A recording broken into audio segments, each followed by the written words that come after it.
mes potes.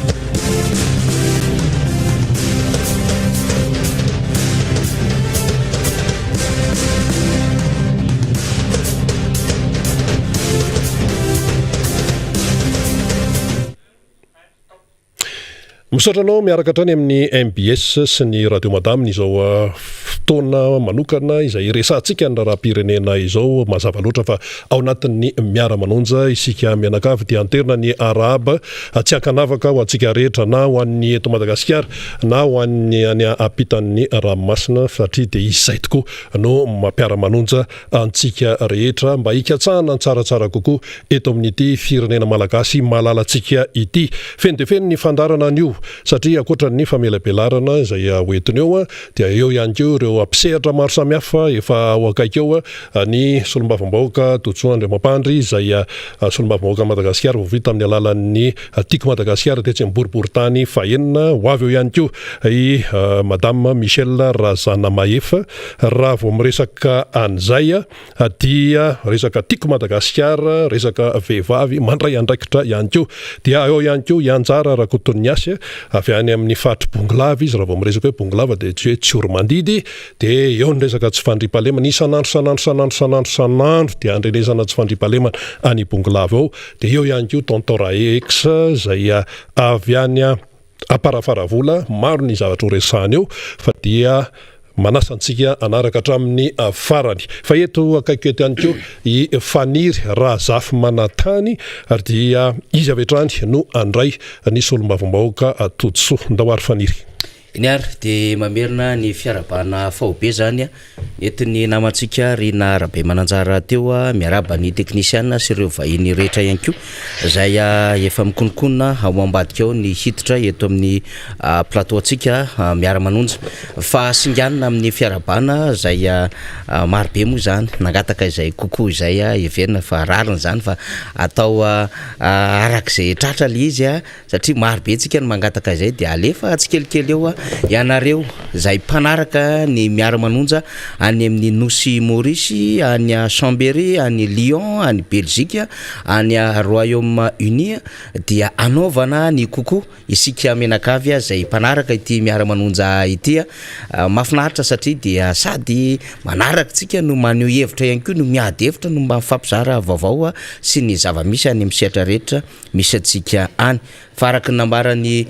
fampidirana nataony namantsika Rina teo zany dia maromaro ny vahiny araka izany dia ezaka handrindra ny fotoana arak'izay tratra isika zany satria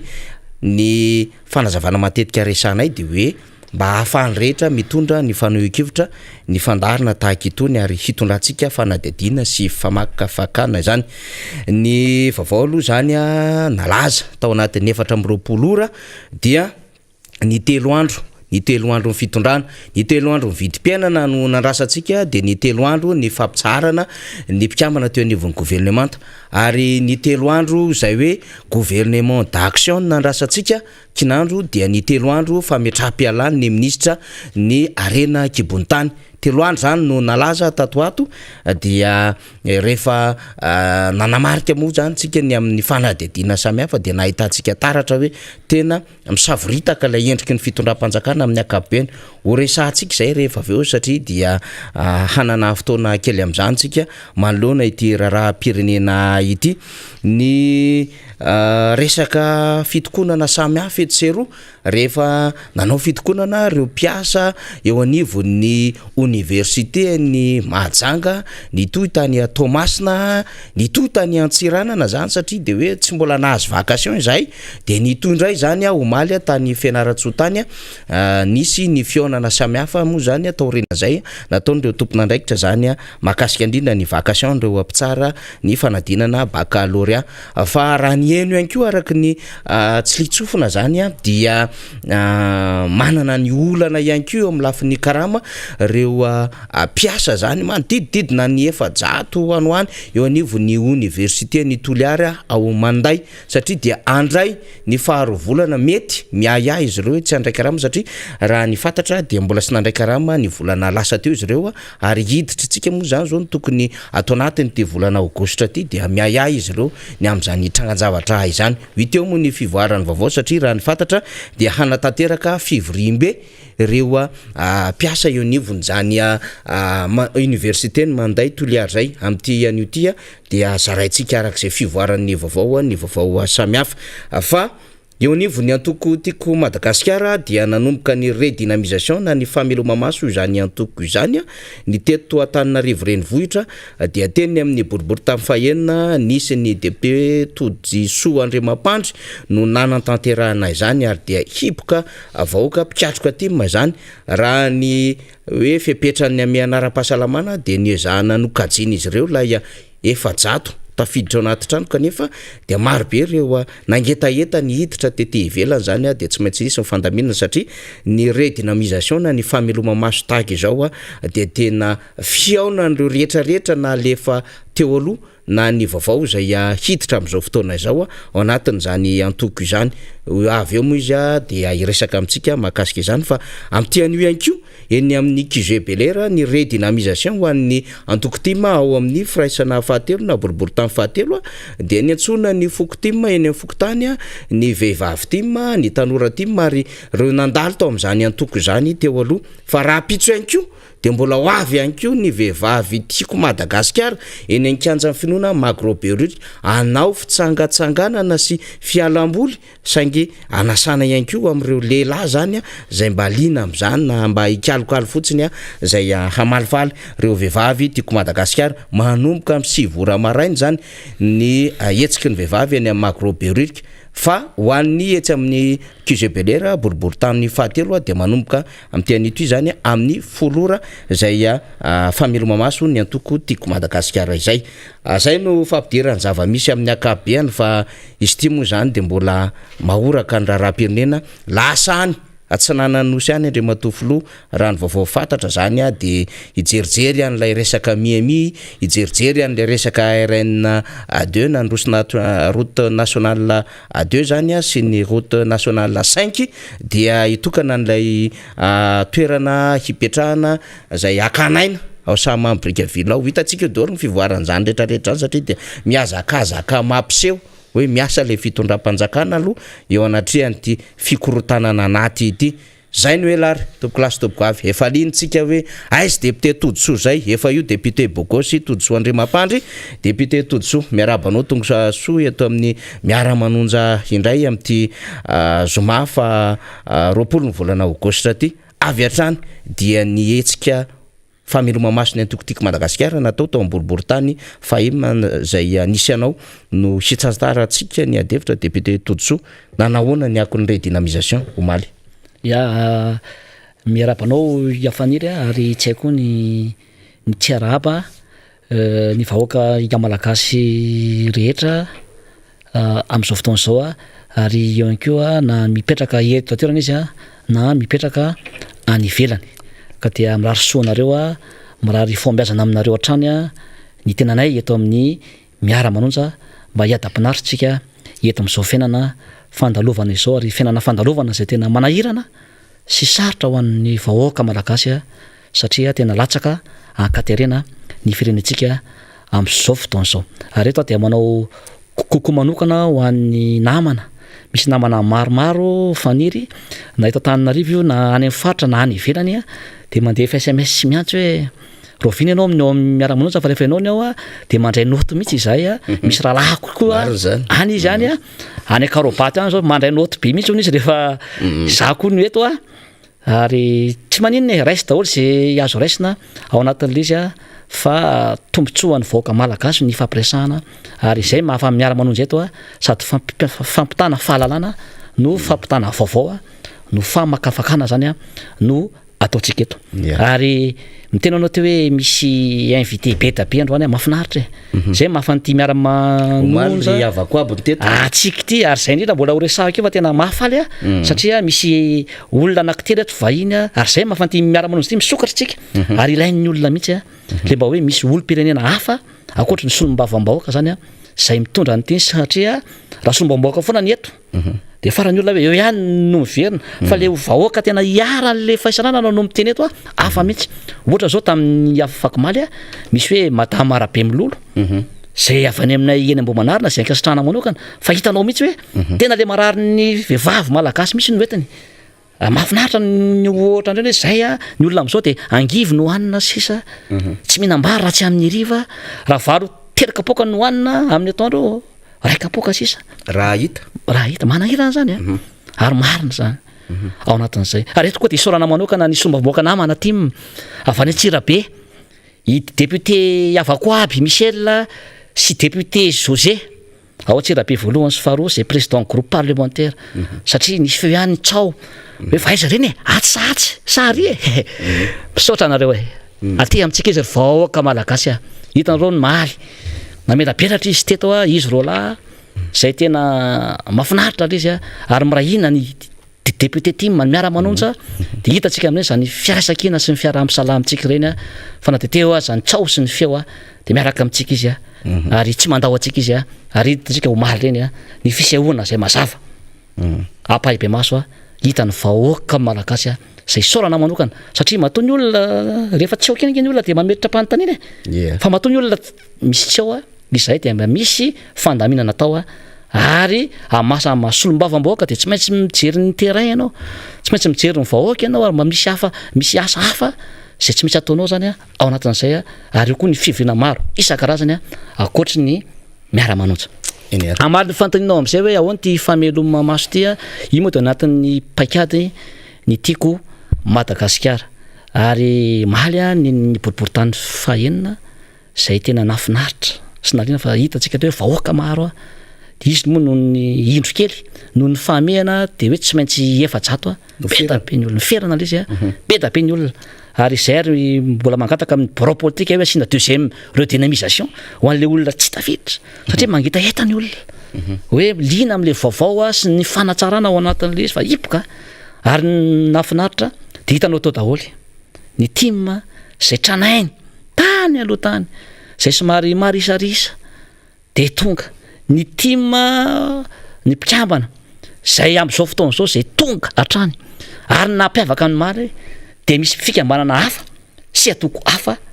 nanatevin-darana ny team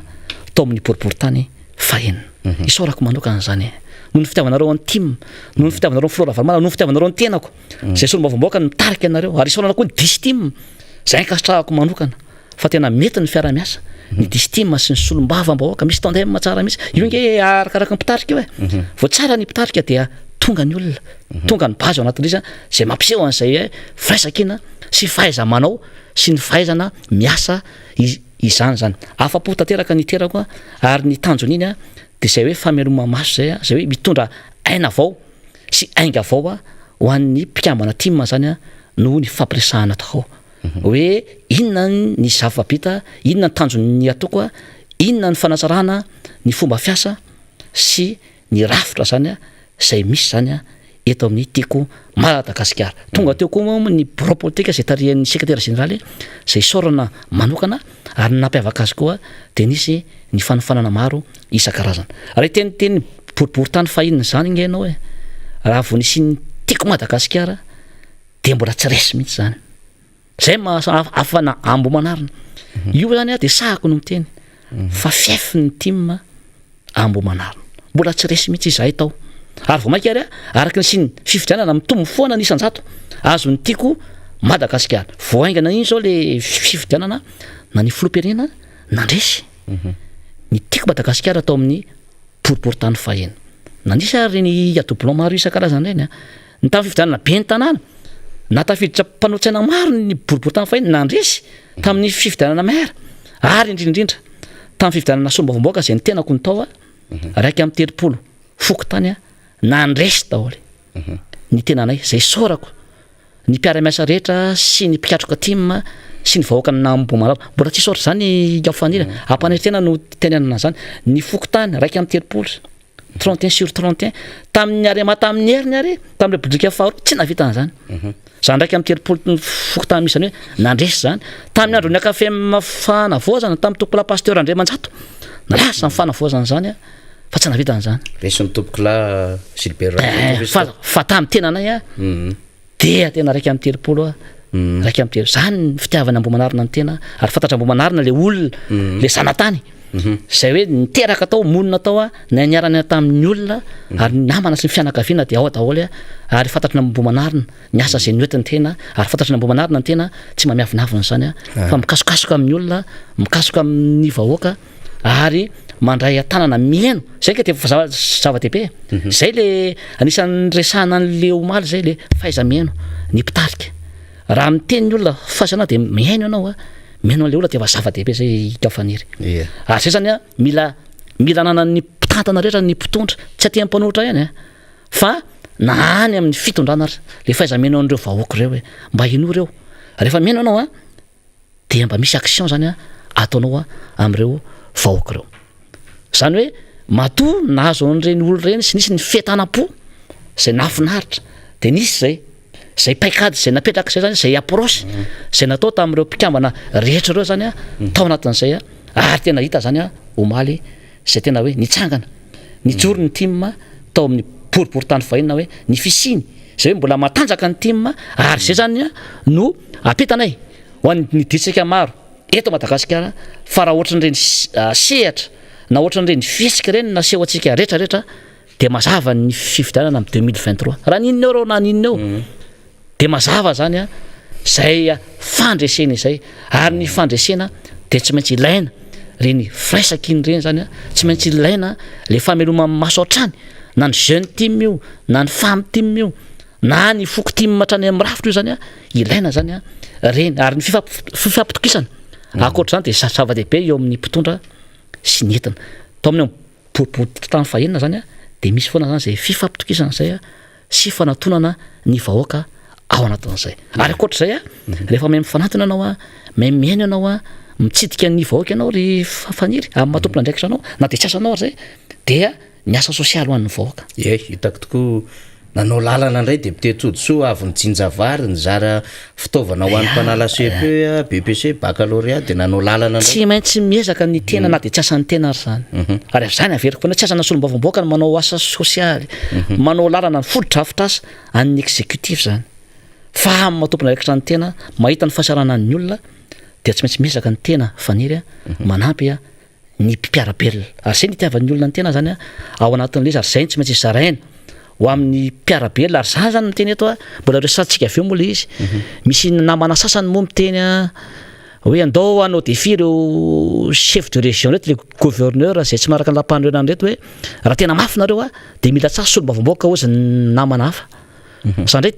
tehiteny hoe manambany teny tsika solombavamboaka raha reo gouverneur reo no ifaninanantsika tsika mahalala ny zava-misy tsika solombavamboaka Madagasikara efa niatiko mihitsy reto membre ny gouvernement teto mihitsy hatramin'izay ka hatramin'izao reto zay mioeraoera tsisy zava-bita ary manambany ny solombavamboaka mba mila tsaha raha mafy anao aminay ary za dia manao défi mihitsy mila tsaha ny Amboamanarina reo membre ny gouvernement mangataka mihitsy rehefa misy ny fifidiana fa miandry anareo ny tenako sy ny team dia ho hitantsika eo le izy défi mihitsy ny anao apetraka anao fa raha chef de région sy gouverneur zany maivana zany faniry maivana zany ary ho hitantsika mbola resantsika avy eo moa reny fahefana miopapana zay miaina azy reny fa maninona olom-boatendrika ireo sady tsy lalam-panorenana no nametraka inona no nataony amin'izao ao anatin'izay ka zay zany fehany dia zay zany matoko velona ny atoko velona ny atoko team ny atoko matanjaka azy dia tsy maintsy misy zay fameloma maso zay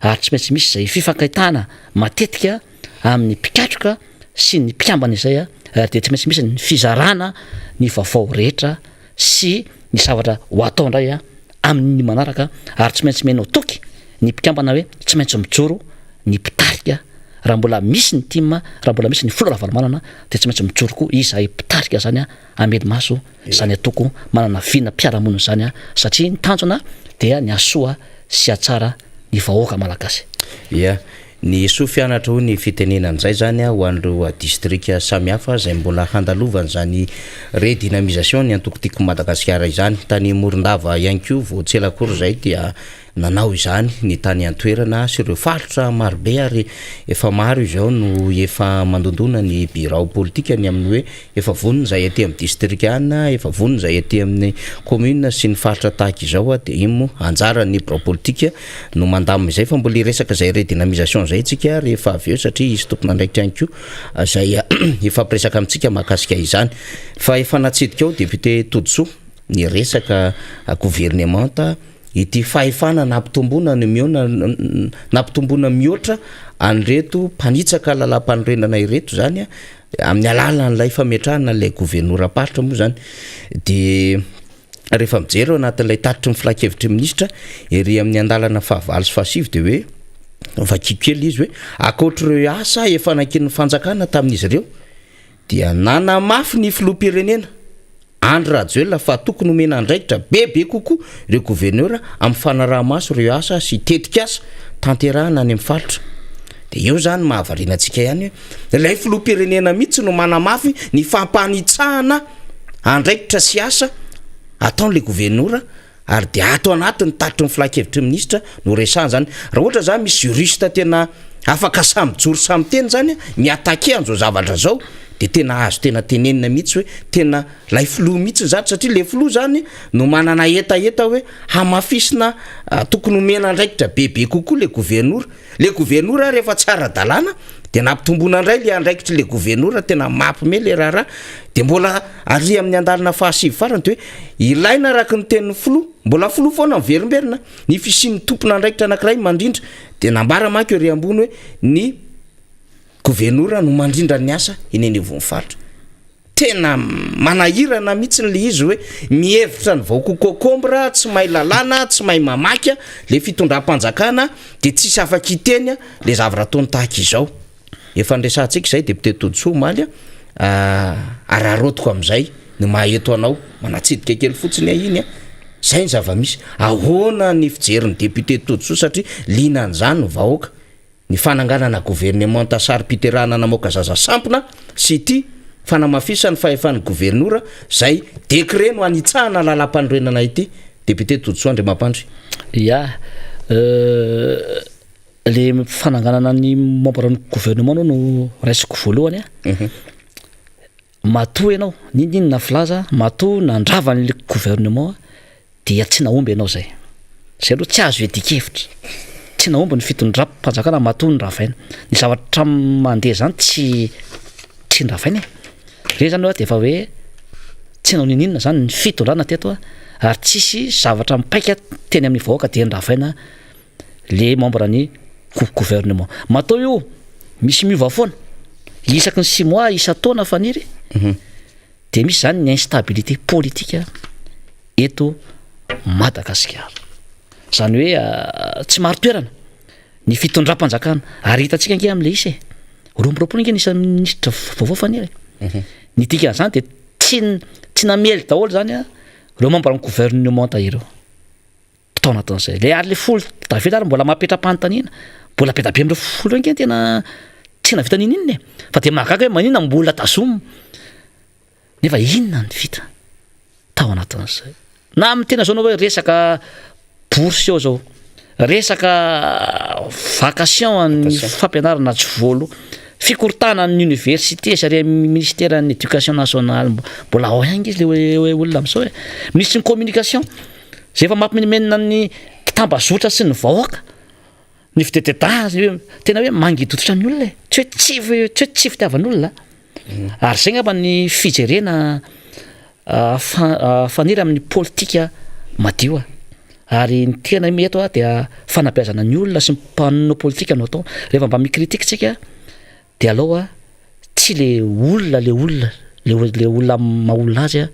no resahana na ny cléman'le olona hoe clémaina le olona tsy tokony resana zany na hoe be maso izy na be molotra izy na be zavatra hafa izy tsy tokony resahana zany kosa amin'ny resaka politika e na resaka hoe ny sarabady le olona na manana sakaiza maro izy vie privée zany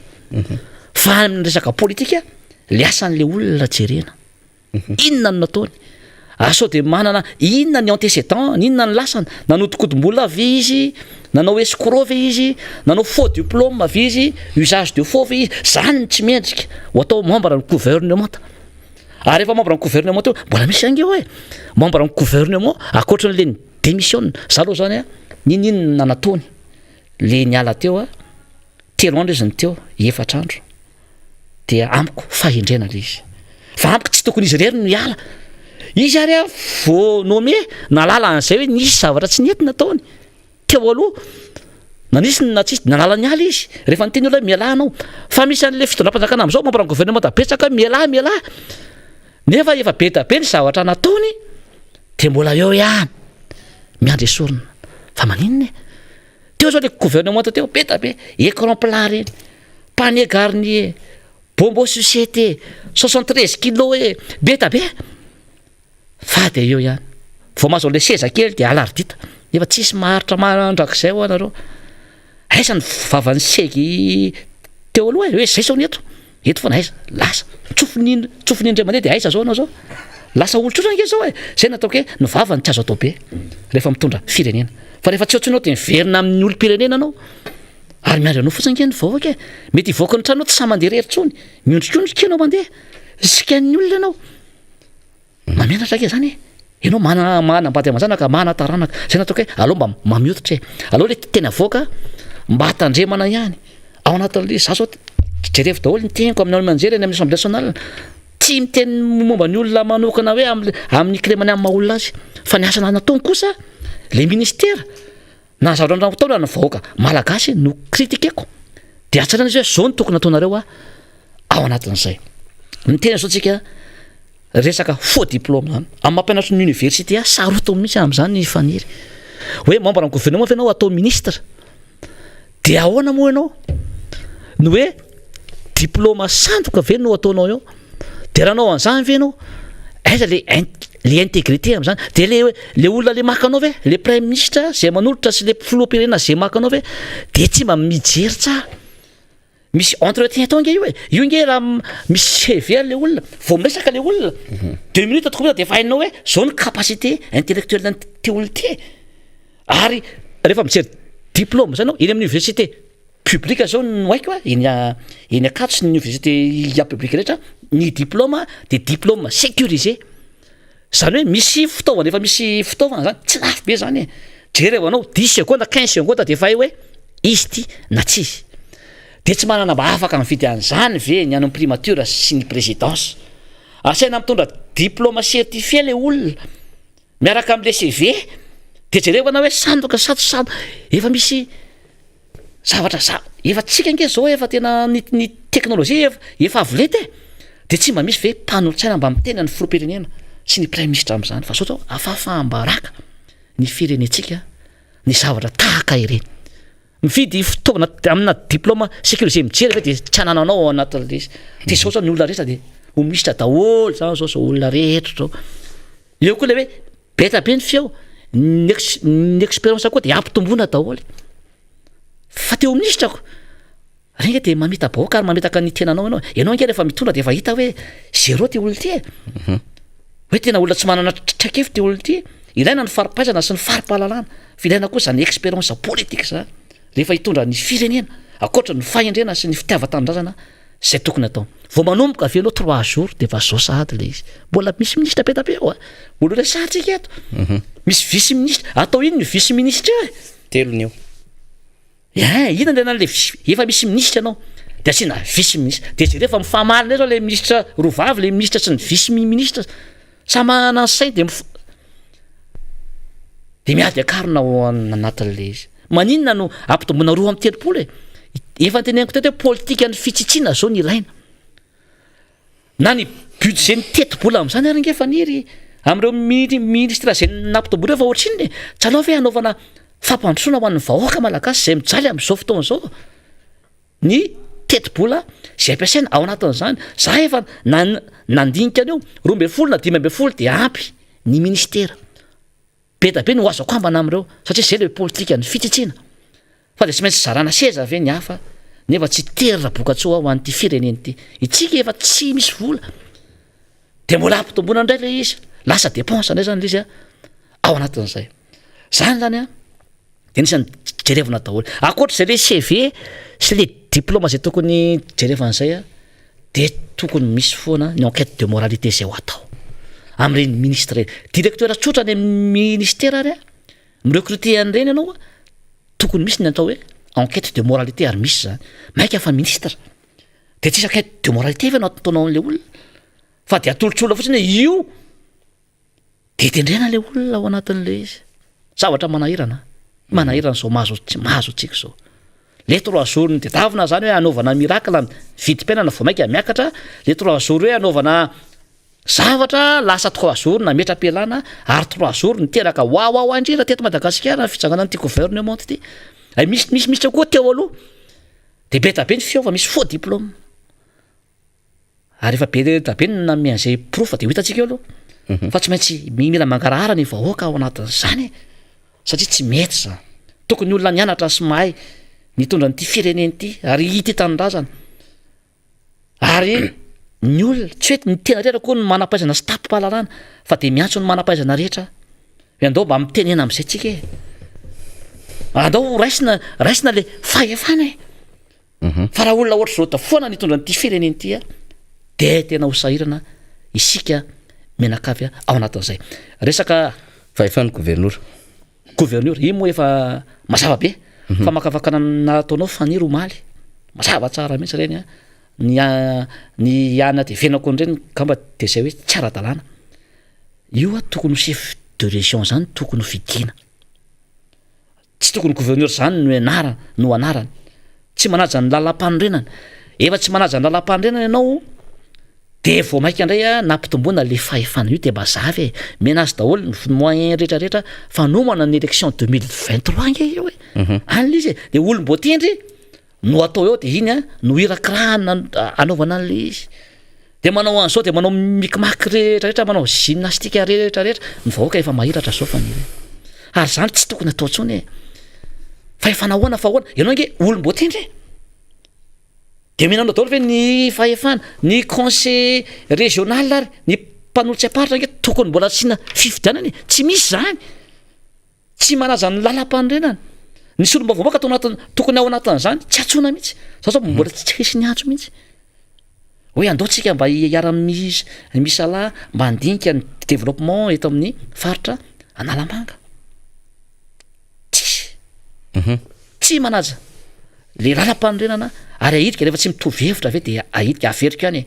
itsika ny politika ny hevitra ny miady fa tsy ny olona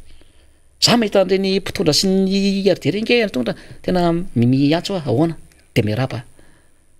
satria asehoko mihitsy fa tsy ny olona samy olona miady fa ny hevitra ny miady fa tsika raray mitady anao politika maloto ao anatin'le tsy mety zany samy malagasy nge tsika eto ary samy tompo tanàntsika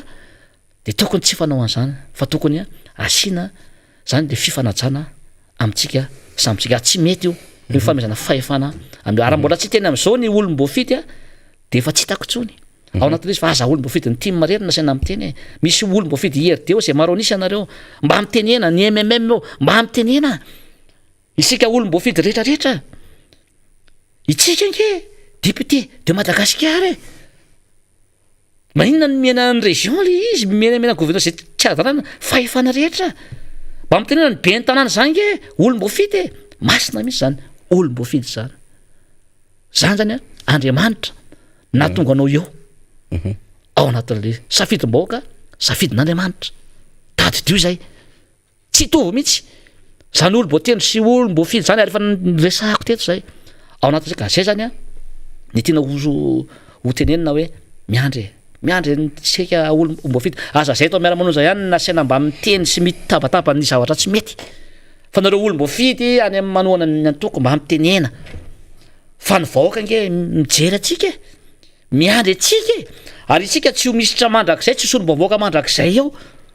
fa de eo am'le andraikitra aloha tsika de mba herovy le vahoaka e mba rehefa misy zavatra tsy mety de mba mitenena fa za de oui monsieur oui monsieur oui monsieur foana no atao a eto am'ty fireneny ty fa zay tsy mampandroso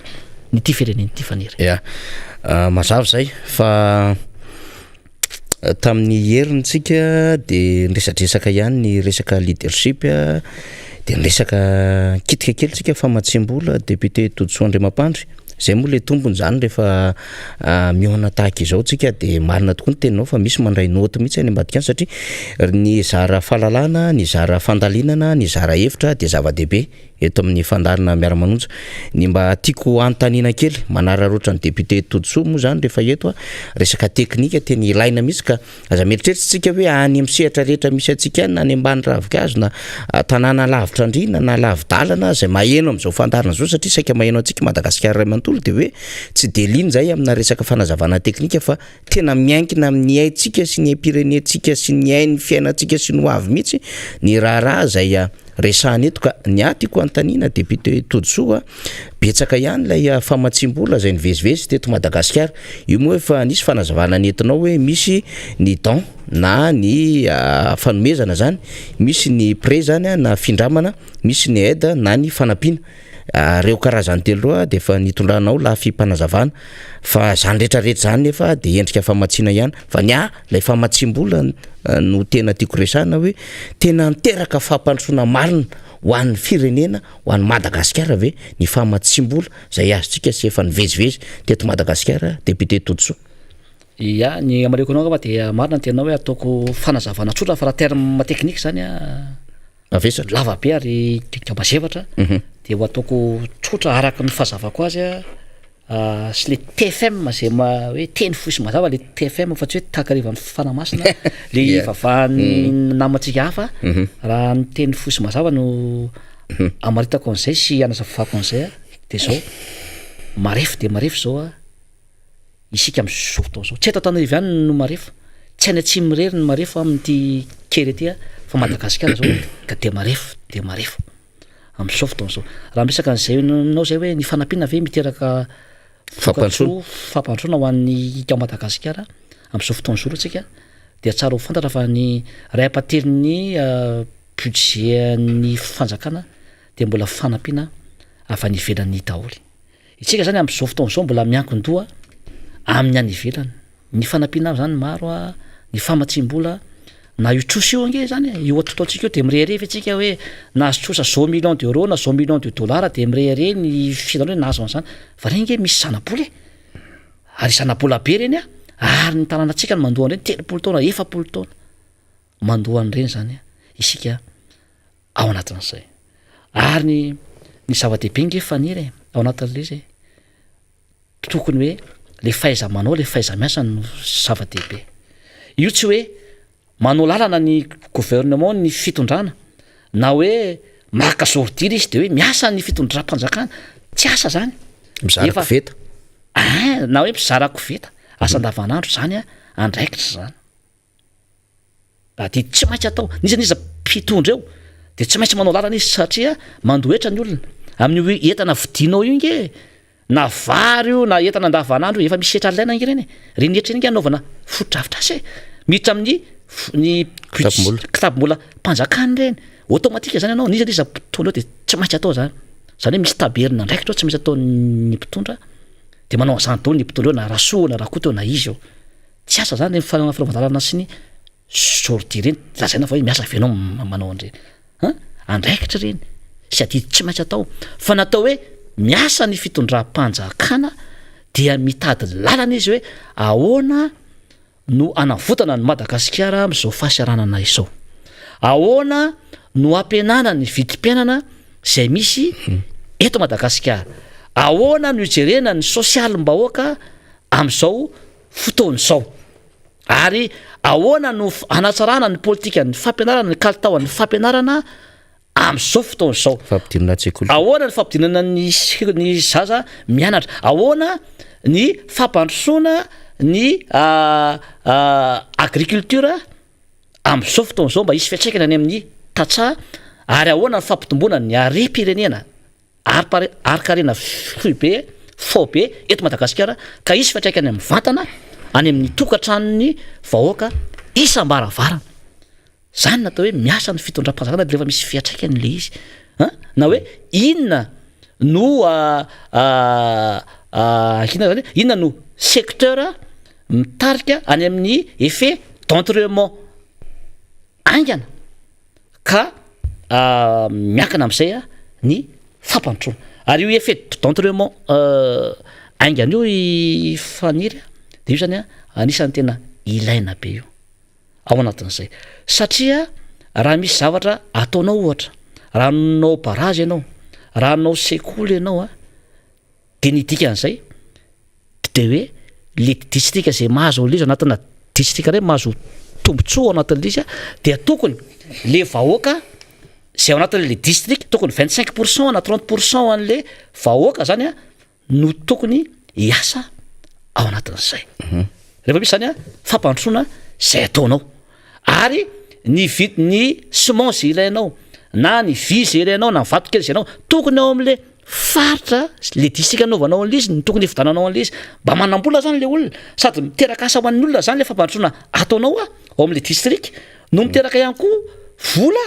ho an'le olona ao an-toerana. De ohatra zay koa ny orinasa mpitatitra zay misy raha misy mpitatra de le camion zareo na le tômôbily no ampiasaina mba hisy fidiram-bola koa zany ho an'le olona any amin'ny district zay le hoe effet d'entraînement. Zany hoe misy asa zany zay ho an'ny hafa zany de zay zany no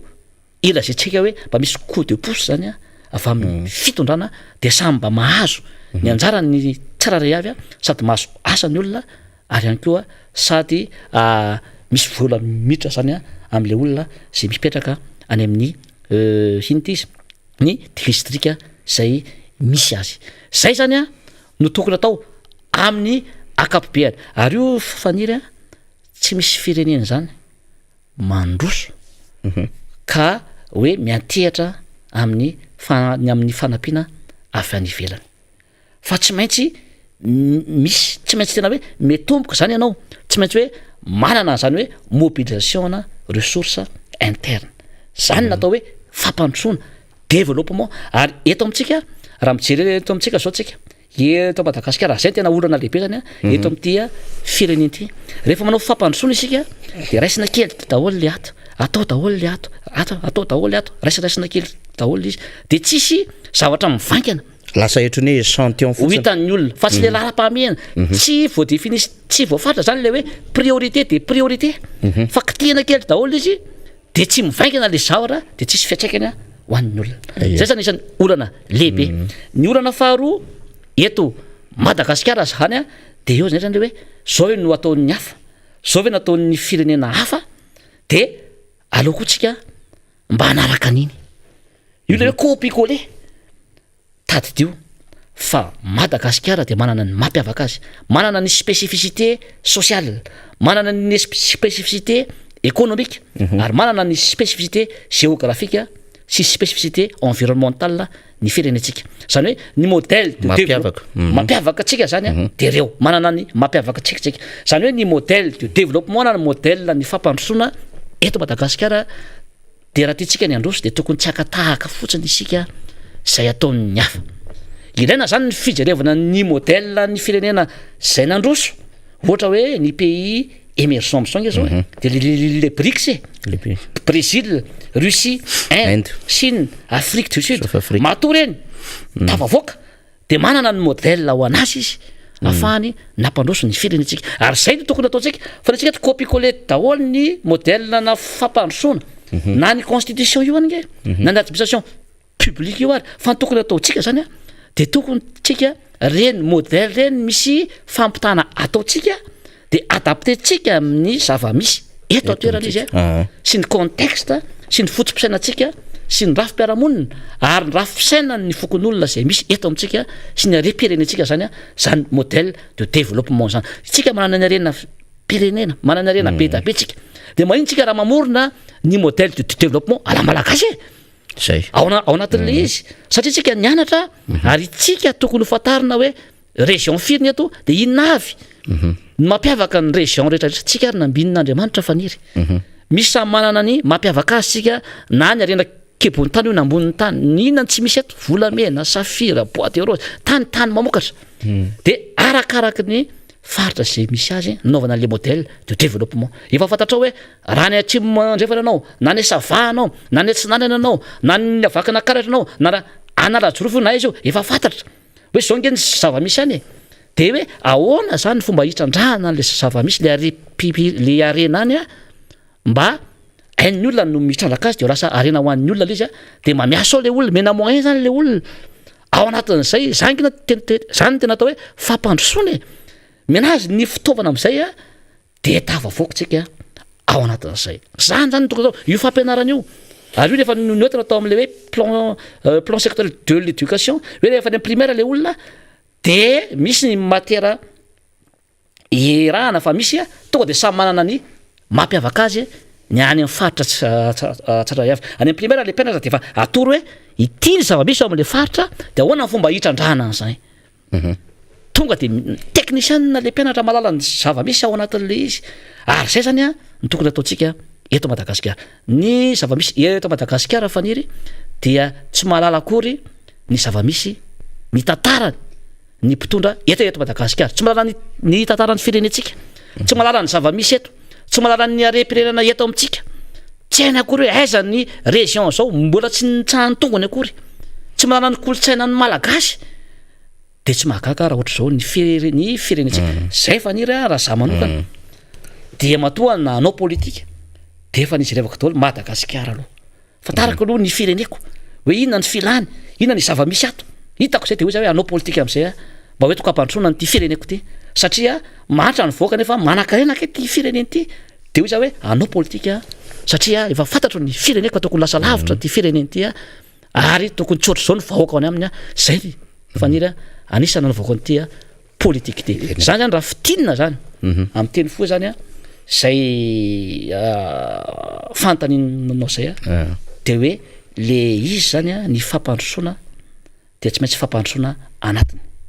io le hoe aucun pays ne peut vivre en autarcie tsy misy firenena hoe mialokalina miolokolona irery zany ka ho tavavoaka zany hoe tsy maintsy ianao zany miresaka miara-miasa am'le manao partenariat amin'ny firenena hafa fa ny fampandrosoana de tsy maintsy ianao ihany raha itsika misandraka andreo are-pirenentsika reo raha itsika no mitantana andreo tsy mila fanampiana avy any ivelana zany isika ary io fanampiana avy any ivelana io de mitarika atsika foana any amin'ny fahasaranana sy ny fahantrana faniry amin'ny akapobe eny ary makasitraka ny député Todisora Andriamampandry am'izay zavatra nambarany zay fa tena mafonja de mafonja mihitsy nambarany député Todisora Andriamampandry tamintsika teo député mino zay fa amin'ny herindray tsika amin'ny herinandro ambony iny de fa hiara-dalana eto indray fa miandriny kokoa avy any aminao ny any amin'ny tanàna zany ny any ivelany rehetrarehetra any koa namana matsakaiza sy ny sisa andaozanao ny plateau ny miara-manonja dia an'ilay tena haitsika indray hoe niverenantsika amin'ny herinandro ambony député Todisora satria mbola maro be ireo zavatra zay mbola hilana ny hevitrao amin'ny raharaham-pirenena any amanako ny teniko zany faniry de hoe hoan'ny mpitondra fanjakany tsy fitansana ny zava-bita akory hoe tsy kely ty na zao ny vita no zava-dehibe amin'ny vahoaka fa le fiatraika ny zava-bita any amin'ny vahoaka any anaty vilany zay zany no tokony atokontsika maro ny zavatra mbola tiana resahana fa be moa zany ny vahintsika androany fa dia mamerina fisaorana atsika rehetra ny aino ary mirary soa atsika rehetra ary eto dia mitodika manokana ho an'ny olona zay marary am'izao fotoana zao mirary fahasalamanana ho azy reny ary io koa zay ny olona trapaoriana am'izao fotoana zao misy ao anatin'ny fianakaviana zay namony ainy de mankahery de ho tahin'Andriamanitra ao anatin'izay rehetra ary tokony tsy olokivy zany fa ny tompo dia mitahantsika foana ao anatin'izay ary mitondra bavaka ny vahoaka malagasy rehetra ny mpitondra na ny mpanohatra na izy na iza rehefa malagasy de mitondra bavaka atsika mba ahery atrany isika ary ihany koa mba isy am'izay le firesakina sy ny fitanam-poa ny malagasy rehetra satria efa sahirantsika am'izao fotoana zao dia makasika indrindra tombola mankatelina tompoko vavy dia feno fakasitrana ny solombavom-baoaka ny Madagasikara voafidy teny amin'ny boriboritany fahenina isika Todosoa Andriamampandry zava-dehibe ny nambarany teo ary zay foana le mahafinaritra rehefa miaona tahaky izao ary manakambara daholo reo solombavam-bahoaka antsika zany ao anatin'izay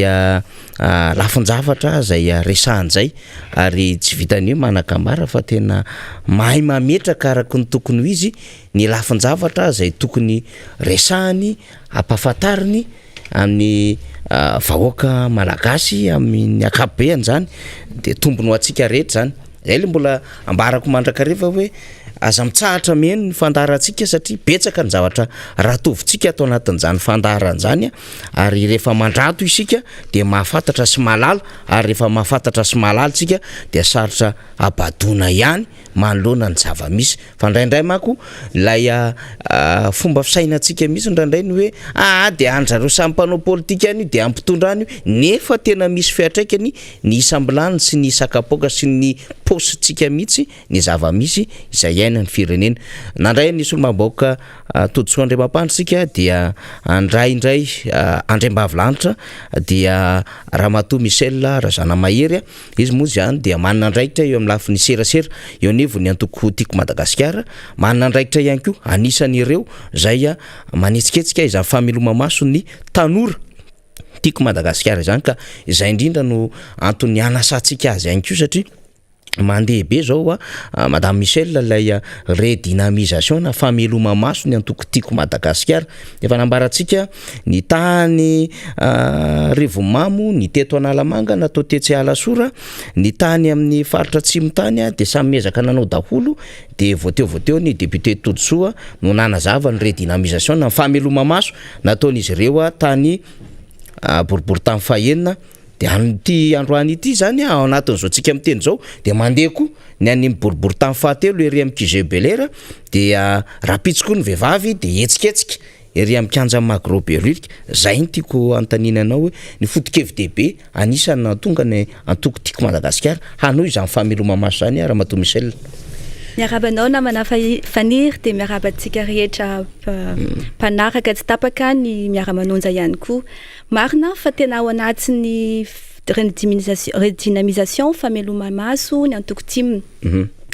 ny tena tiako hoentina amin'izay hoe fanamelomamaso ny antoko zay androany de ny resaka hoe ny fomba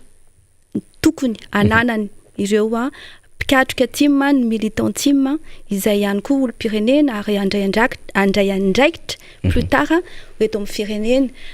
tsy hoe redynamisation raha ohatra resaka hoe techniquement tsika zany de miteny hoe manabe vony antoko miteny koa tsika hoe manavao ny rafitra ao koa ny hoe fanampitombona ny isan'ny membre ny antoko fa indrindrindrindra zany de manao révolution politique ny team amin'izao fotoana zao raha miresaka révolution politique de miresaka ny hoe mamola vola le olona andraikitra ao anaty antoko hoe inona ny tena antony anaovanao an'le politique inona le hoe engagement politique ao anaty antoko zany no volavolaina ho an'ireo pikatroka team ho an'ny militant team rehetra mba hanana an'izay éthique politique zay tabatabaitsika isan'andro eto miara-manondro zay isan'andro i-reprochetsika tsy eketsika amin'ny fitondrana n'izao firenena zao ka tsy maintsy matomboka voalohany aloha ato anatiny antoko zay famolavolana izay ny tiako ho tsindrina amin'izay famolavolana zay dia ny manana genre de conviction tena misy olona tena convaincu amin'ny team ary zay ny force ny reslahatra ary zay ny tena force ny team hatramin'izay ny olon'ny team tsy mba nisy an'izany hoe vidina amina t-shirt na resaka vola zany fa tena tonga amin'ny fo satria tena manana conviction ary tena manana fototra-kevitra hijoroana ny olon'ny team fa ahoana inona ny tokony ataony hitondrany izay conviction an'izay amin'ny tena hoe fomba fanaovana politika matotra noho izany de tena ifantoka tanteraka ao anatin'izany famolavolana ny pikatroka rehetra zany ny ny antoko tim ireny olona reny rehefa ny ampitso no any amin'ny foko tim no any amin'ny jistim no any amin'ny région ary reny ihany koa plus tard rehefa tonga antoko ny antoko de ny antoko andeha andray aka ny fahefana ny antoko izany hoe ireny olona ireny ihany koa no andeha andray andraikitra any anatin'ny rafitra fahefana rehetra misy eto amin'ny firenena na any amin'ny président fokotany zany na any amin'ny resaka hoe ny ben'ny tanàna ny futur ministre ny any amin'ny rafitra teknika rehetra ny fandehanana firenena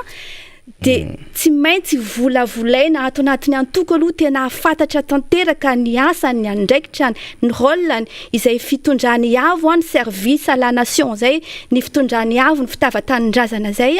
no tsy maintsy ananany pikatroka tim zay no mahatonga anay miteny hoe révolution politika no ataony tim ao anatin'izay resaka hoe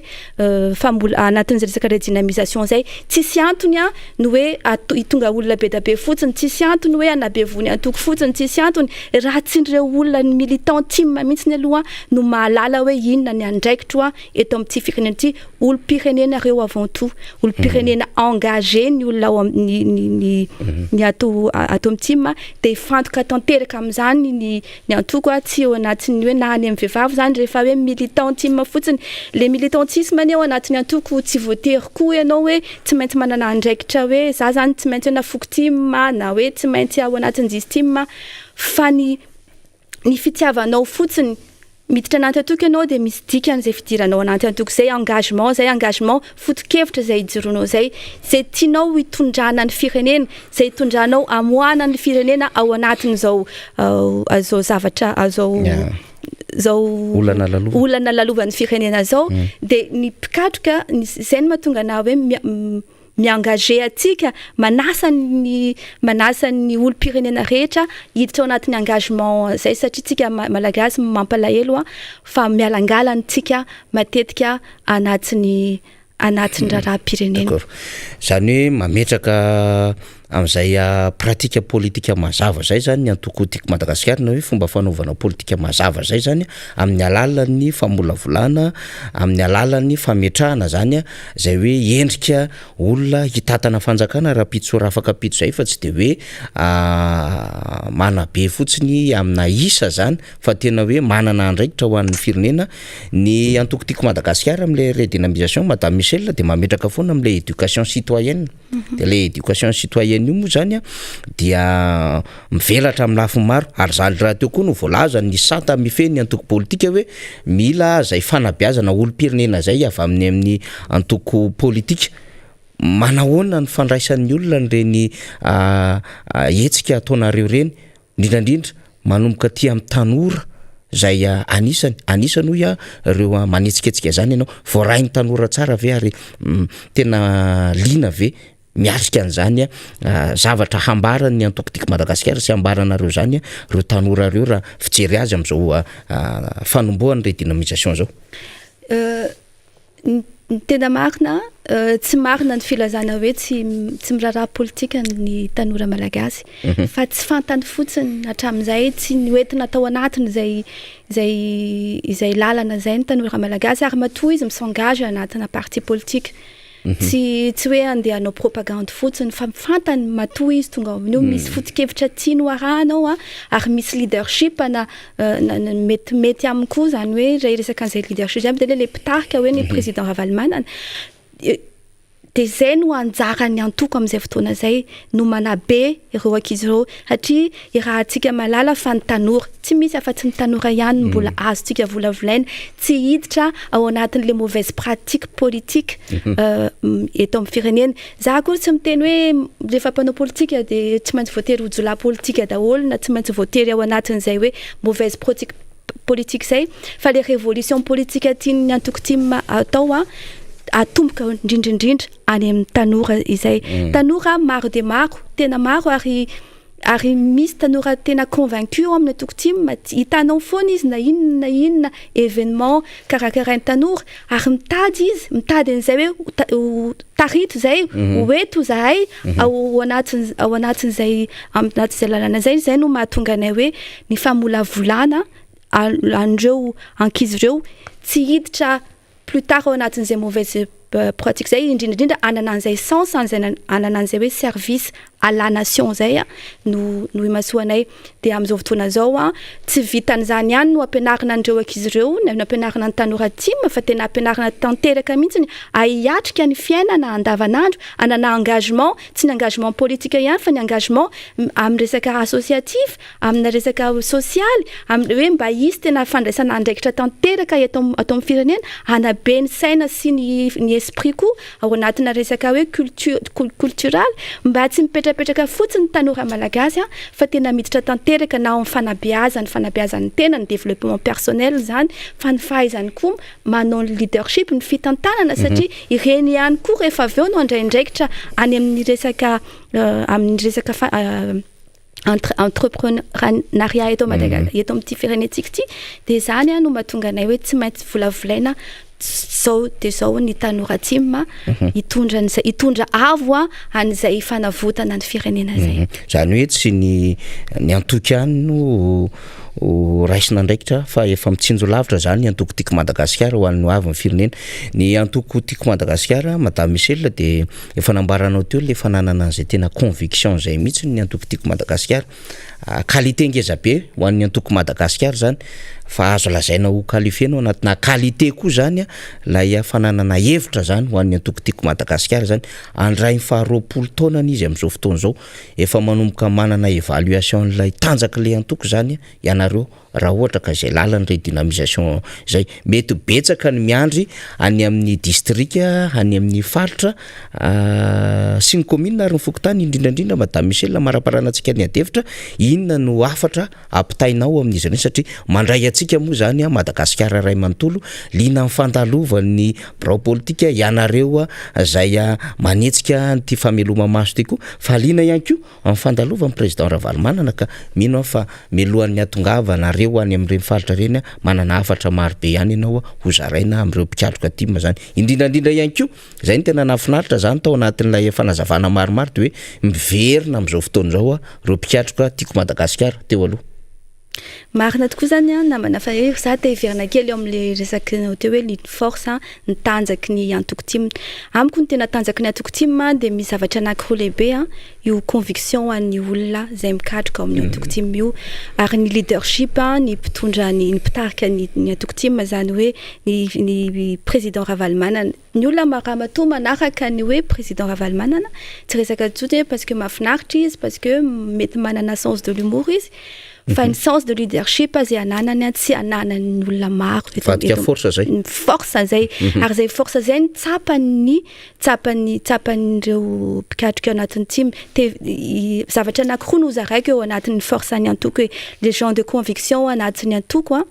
anisany tena force lehibe ary qualité ary za mino fa betsaka ny olona ohatran'izay tsy natsy ao anatin'ny antoko ary fa izay no mahatonga anay hoe araky ny tendeninao teo efa miteny fa betsaka ny miantso ary zay redynamisation atao eto amin'ny antoko amin'izao fotoana zao dia tena mahalina ny olona tokoa ary misy tanora manoratra ahoana ny fomba hidiranay mandefa mail mandefa MP amin'ny resaka tambajotra satria tsy apozinao mihitsy amin'izany toerana tena hoe tsy misy antoko zany akory ary dia misy an'ireny tanora reny hoe ahoana ny fomba ataonay hidiranay ao amin'ny antoko ka zay genre de conviction zay olona tena manana foto-kevitra zay no force ny antoko ary indrindraindrindra koa manana an'izay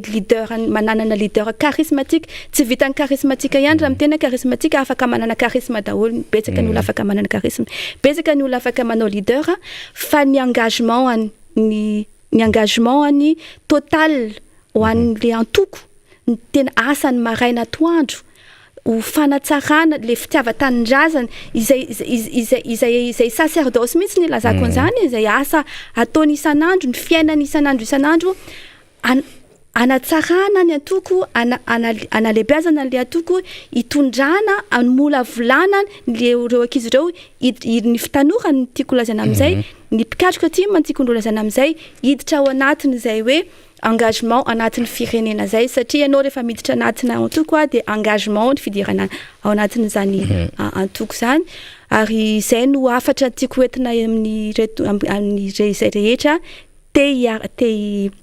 hiditra ao anaty antoko andaotsika anovany ty firenena ty le fanovana firenena de mila engagement total avy aty amintsika ny fanovana firenena de tsy aneketika ny zava-misy atao amin'ny firenena satria matetika ny tena olona nyty firenena ty de naneketika malagasy ny atao hoe politika neketika ho ratsy ny politika le tsika ho ratsy ny politika de nitenitsika malagasy ny abandonné zany olo pirenena hoe avy alao io politika io fa tsy sidiranay inona kiny idirako am'izany nefa ny eketsika raha ohatra mandeha ny fanitsakitsahana ny lalam-panorenana de tsy mijery tsika malagasy fa hoe tsy misy idiratsika zany mandeha ny fivarotana ny firenena fivarotana repirenena de tsy mijery ihany koa tsika malagasy fa tsy idiratsika zany angalarina ny vatotsika zany hoe fanitsakitsahana zo totro zao ny malagasy de mbola eketsika ihany nefa za mino fa betsaka ireo olona te anova le firenena de andao hiaraka aminay andao ianao zay tsy maty zakan'izay zavatra zay andao ianao zay manana fijery mahitsy amin'ty firenena ty andao ianao zay mino fa tsy misy afa-tsy ny lalana mahitsy sy ny lalana mahitsy sy ny fitiavatra an-drazana sy ny service la nation ihany sy ny pratika politika mahitsy moralité politika ihany no afahantsika mamoaka an'ty firenena ty tsy misy tsy hoe tsika malagasy any akoriny tsy mahay na ny firenetsika mihitsy ny hoe tsy misy nininy okona hoe ny cerveau atsika ny nataon'Andriamanitra hoe nitapaky ny cerveau any firenena mandrosy any fa itsika ny abandonné an'le firenetsika de zay ny mahatonga anay miteny hoe tongava manasa atsika anatrika an'ireny redynamisation reny eny amin'ny faritra eny amin'ny arrondissement misy atsika fa amolavola ny tena hoe olona politika sy ny tena politika matitra sy ny tena tokony ho politika tsika amonjy atsika ny firenetsika ia sady tena marana azy anao kokoa an'ireo mpijeritsika rehetra satria io madame Michel ozy zao ny mpijery atsika zay tena feo manga atao anatin'izany antoko zany fa misy antoko tiako Madagasikara any Europe any madame Michel any ivelany any reny ihany koa ve mandray anjaikitra tsara mihitsy amin'ny raharapiny eny indrindrandrindra anatin'izany famolavolana olona hitondra firenena zany satria marina tokoa ny teninao rehefa tsy isika zay tena mpanao politika no misehatra amin'ny fanaovana politika sy mitatana firenena de tafiditry ny tsy mpanao politika ny sehatra ny fanaovana politika de lasa potika le izy lasa any amin'ny tsy lalany le izy zany ka rehefa miditra ao anaty antoko politika ny olona anankiray de midiko zay fa efa mandray andraikitra izy amin'ny raharaham-pirenena ary indrindrandrindra moa zay tena hoe misy andraikitra lehibe raisin'izay ka sady amara moa tsika madame Michel manana teny ngamba ianao satria any ivelany ihany de misy ny mpikambany ny tiako Madagasikara marina tokoa zany fa ny hitako tsy vitany hoe mandray andraikitra ny namantsika ny team any ivelany fa tsy voatery ao anatin'ny antoko team koa izy reny no mandray andraikitra amin'ny ady ho fampandrosoana ny firenena fa eraky ny Europe tokoa ny enatra ny États-Unis ary de misy ireo olona any Afrique partout misy an'ireo olona tena hoe mahita indrindrandrindra le fandrosoana any amin'ireny toerana ireny de mangetaeta an'izay fandrosoana zay ho eto ty firenena ty misy engagement maro nataon'izy ireny ary tena manampy betsaka tokoa amin'ny antoko team miara-miasa akaiky ny antoko team eto Madagasikara ka na izany koa tsy eto Madagasikara ihany no antaninay fa manentana antsika malagasy eran'izao tontolo zao mihitsy ny hiditra any anatin'ireny rafitra misy anareo na any ivelany reny ary fa tsy maintsy manova fa mindritsika eto amin'ity firenena ty tsy misy mystère hoe inona tsy mampandeha an'ity firenena ty ny pratika politika ny faneketika ny politika ny faneketika ny fanitsakitsahana atsika ny faneketika ny tsy firarahina ny zo atsika ny faneketika fa mahantra ny firenetsika no manimba le firenena ka rehefa tsika malagasy mihitsy tsy miabandonné fa itsika nandeha andray andraikitra za rehefa miteny andraikitra ho tsy voatery anatin'ny parti politique fa parti politique moa ny tena hoe atondiako eto androany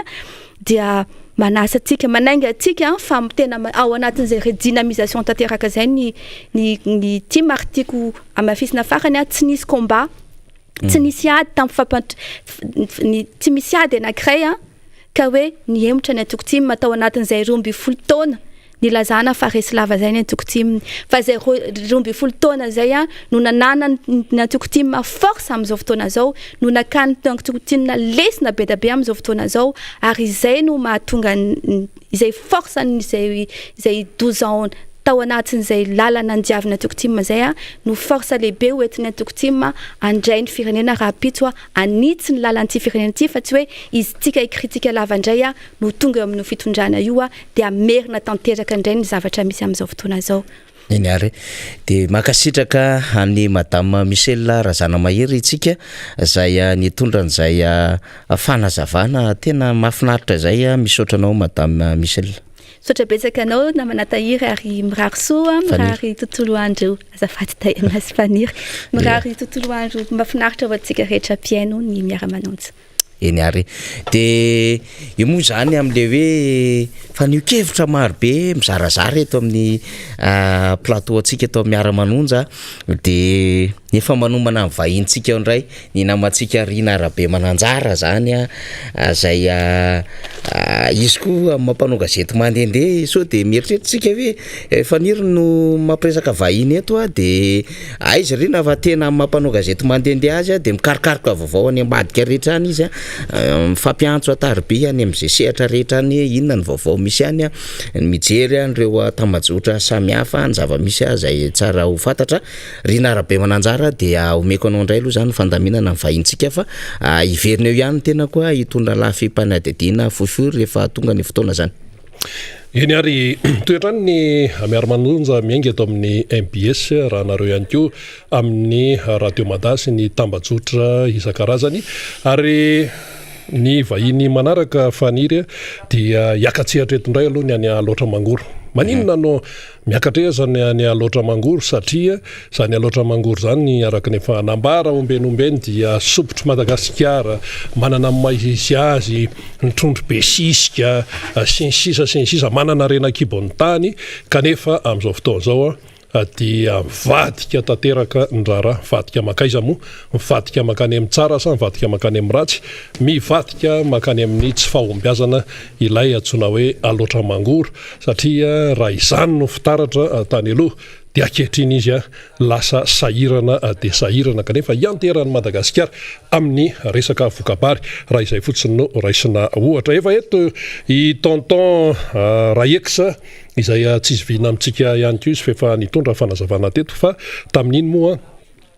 tsy afaka ny valaparana ny fotoana ka mbola manohy zany ny famelabelarana i tonton Rayex izy dia filohan'ny fikambana ny tantsaha miavy tena mazava be zany ary filohan'ny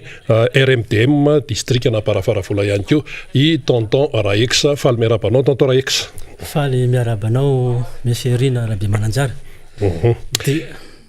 Tonga dia eto ary ny fanazavana ny amin'ny izay hoe tokony ho fantatry ny olona amin'izao fotoana zao amin'ny resaka fampandrosoana any Parafaravola ampitandrefana rehetra iny.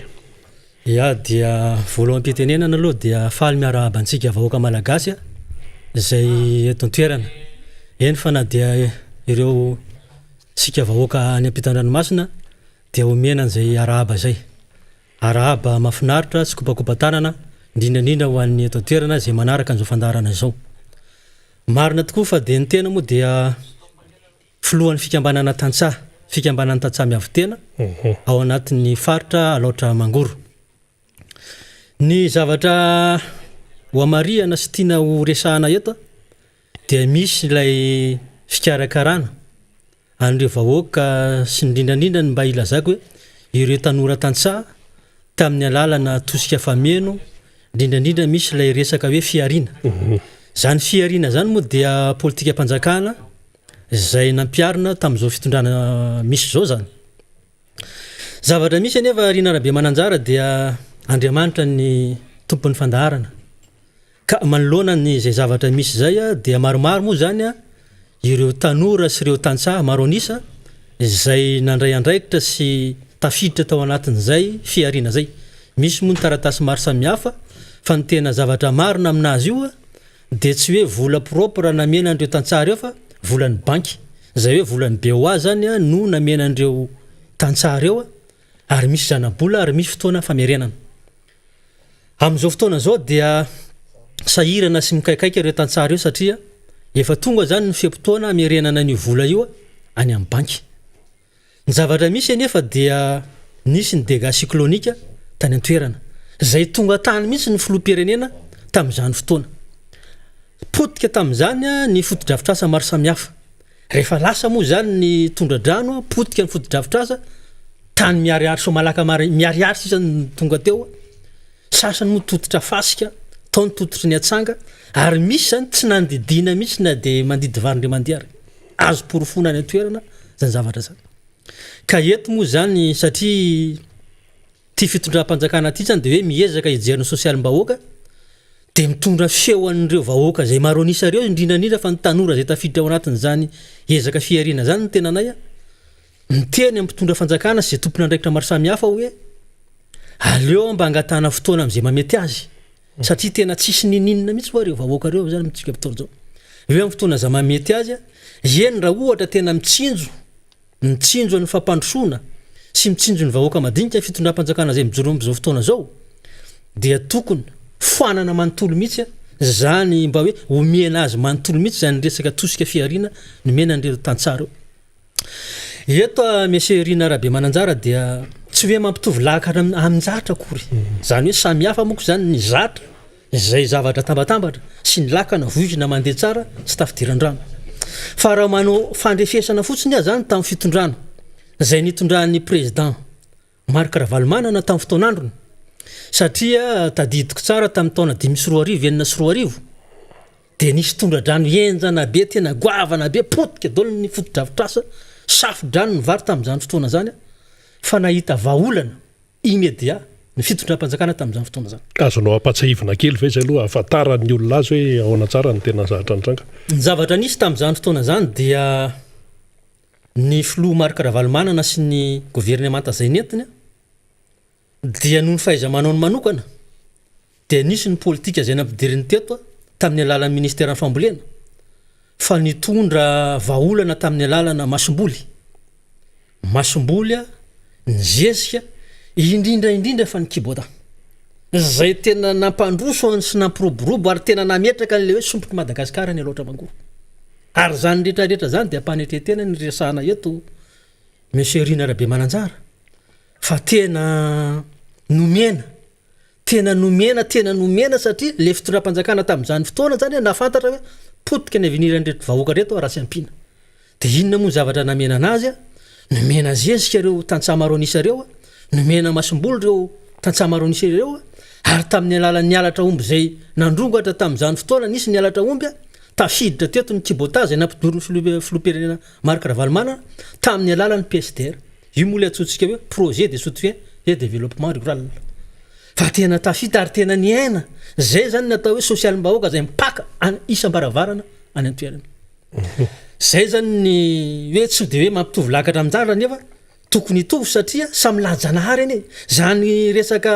valanaretina zany eny tsy tsika zanak'olombelona no nikasany zany tsy tsika vahoaka malagasy no nanirany zany fa zao tontolo zao takatra zany fa ny mpitondra zay nanana olana dégâts cycloniques ny lajanahary tamin'izany fotoana tamin'ny 2024 sy 2024 nahita vahaolana ny mpitondra fanjakana tamin'izany fa nahoana ny amin'izao fotoana izao zay mbola ho avy tsy fantatra fa ty resaka fiariana ty dia mangitakitaka mihitsy zany ireo tanora sy ireo tantsaha izay nahazo an'io fiariana io amin'izao fotoana zao satria tsy voaverina amin'ny volan'ny banky. Inona moa ny mahatonga an'le volan'ny banky tsy voaverina? Potiky ny tondra-drano izy lasa ny tondra-drano tonga ny tany croiser les bras tsisy zavatra zao atao ka zany no mahatonga anay miantso sy mametraka toromarika miantso avy amin'ny tompona andraikitra maro samihafa na ty amin'ny ministera zany na ny an-toerana hoe aleo io vola zay nitrosaina tamin'ny banky io mba ho emotra amin'izay fotoana mamety anazy satria mbola amin'ny mafiariana anazy zany dia mbola hiarindreo re tantsara reo zany tsy manao hoe iandandana fa kosa amin'ny matanora sy amin'ny matantsahana azy zay na ny fianakaviana sy ny ankohonany ary tsy maintsy hitady hevitra izy ampisafokafoanana andreo reo vahoaka reo ka ny fangatana moa zany sy ny toromarika no eritreretina dia hoe aleo iemotra ny fandoavana ny vola io amin'ny heritaona na amin'ny roataona na foanana mihitsy zay moa zany ny zavatra tokony ho atao raha tena mitsinjo an'le sosialim-bahoaka isam-baravarana zao fitondram-panjakana izao. Tamin'le fanolorana an'ity le gouvernement tamin'ny endro vaovao zao ty moa ny filoham-pirenena ny teny hoe ireo mpikambanao anaty gouvernement dia tsy tokony hanafana birao fotsiny fa mila jery fotony a midina antsehatra mihitsy mahita ny hoe hay ohatran'izao ny fahoriny ny vahoaka sy ny zahatra tena henan'ny vahoaka zany zao sationa n'izany any aparafaravolo zany satria tsy voavery le tantsatso zany ilay vola zay nampindramina sady miaraka amin'ny zanany avy amin'ny banky zany dia lasa sahirana noho ny fisian'ny loza ara-voajanahary fa ny tiako anotaninanao satria fa miresaka an'izay ianao raha ex tadidiko nisy traktera nalefa tany amin'iny faritra loatra iny ampivoarana ny tontolon'ny fambolena indrindra amin'ny vary tamin'ny fotoana nitondrany ny président Marc Ravalomanana. Ahoana ny faran'ireny trakter reny amin'izao? Tena marina nisy Ford 4630 tamin'ny fitondrana teo aloha zay fitondram-panjakana nentin'ny président Marc Ravalomanana. Ary maro reo traktera reo zay nisy moa ny Tariambatondrazaka tao amin'ny ministeran'ny fambolena, nisy ny sasany taty Vodiala. Reo traktera reo zany dia mbola fanampiny lay kibotazy nampidirina entina anatsarana ny fambolena tany an-toerana. Fotoana fohy moa zany no niasana tamin'ireo traktera reo satria tratra n'lay fanonganam-panjakana tamin'ny 2024 dia nanararoatra zay nanararoatra tsy re traktera reo ihany fa be dia be ndrana fitaovana resaka momba fambolena eny fa dia ny zavatra maro samihafa zay tao amin'ny ministera fambolena tao Ambatondrazaka, nisy ny tao Anosy Boribory, nisy ny tao Vodiala, nisy ny tany Aparafaravola, tsisy hita zay fitondrana ny fandimby teo. Zay hoe tsisy hita zay moa zany dia tsy fantatra hoe nanatsimo vely izy sa nanavaratra fa zavatra misy dia mbola hitanay manangasanga eny entin'olon-tsotra. Misy entin'olon-tsotra fa tsy tompona andraikitra reny traktera reny. Tiako iverenana kely ilay resaka fiarina sy ilay resaka banky teo Andriamatoa Rina Rabemananjara. Satria le resaka fiarina moa dia ino moa programam-panjakana mba entina isorohana sy hoe amelombelomana an'ireo tantsaha sy ireo tanora entina mba hampandrosoana ny fiainany manokana zany.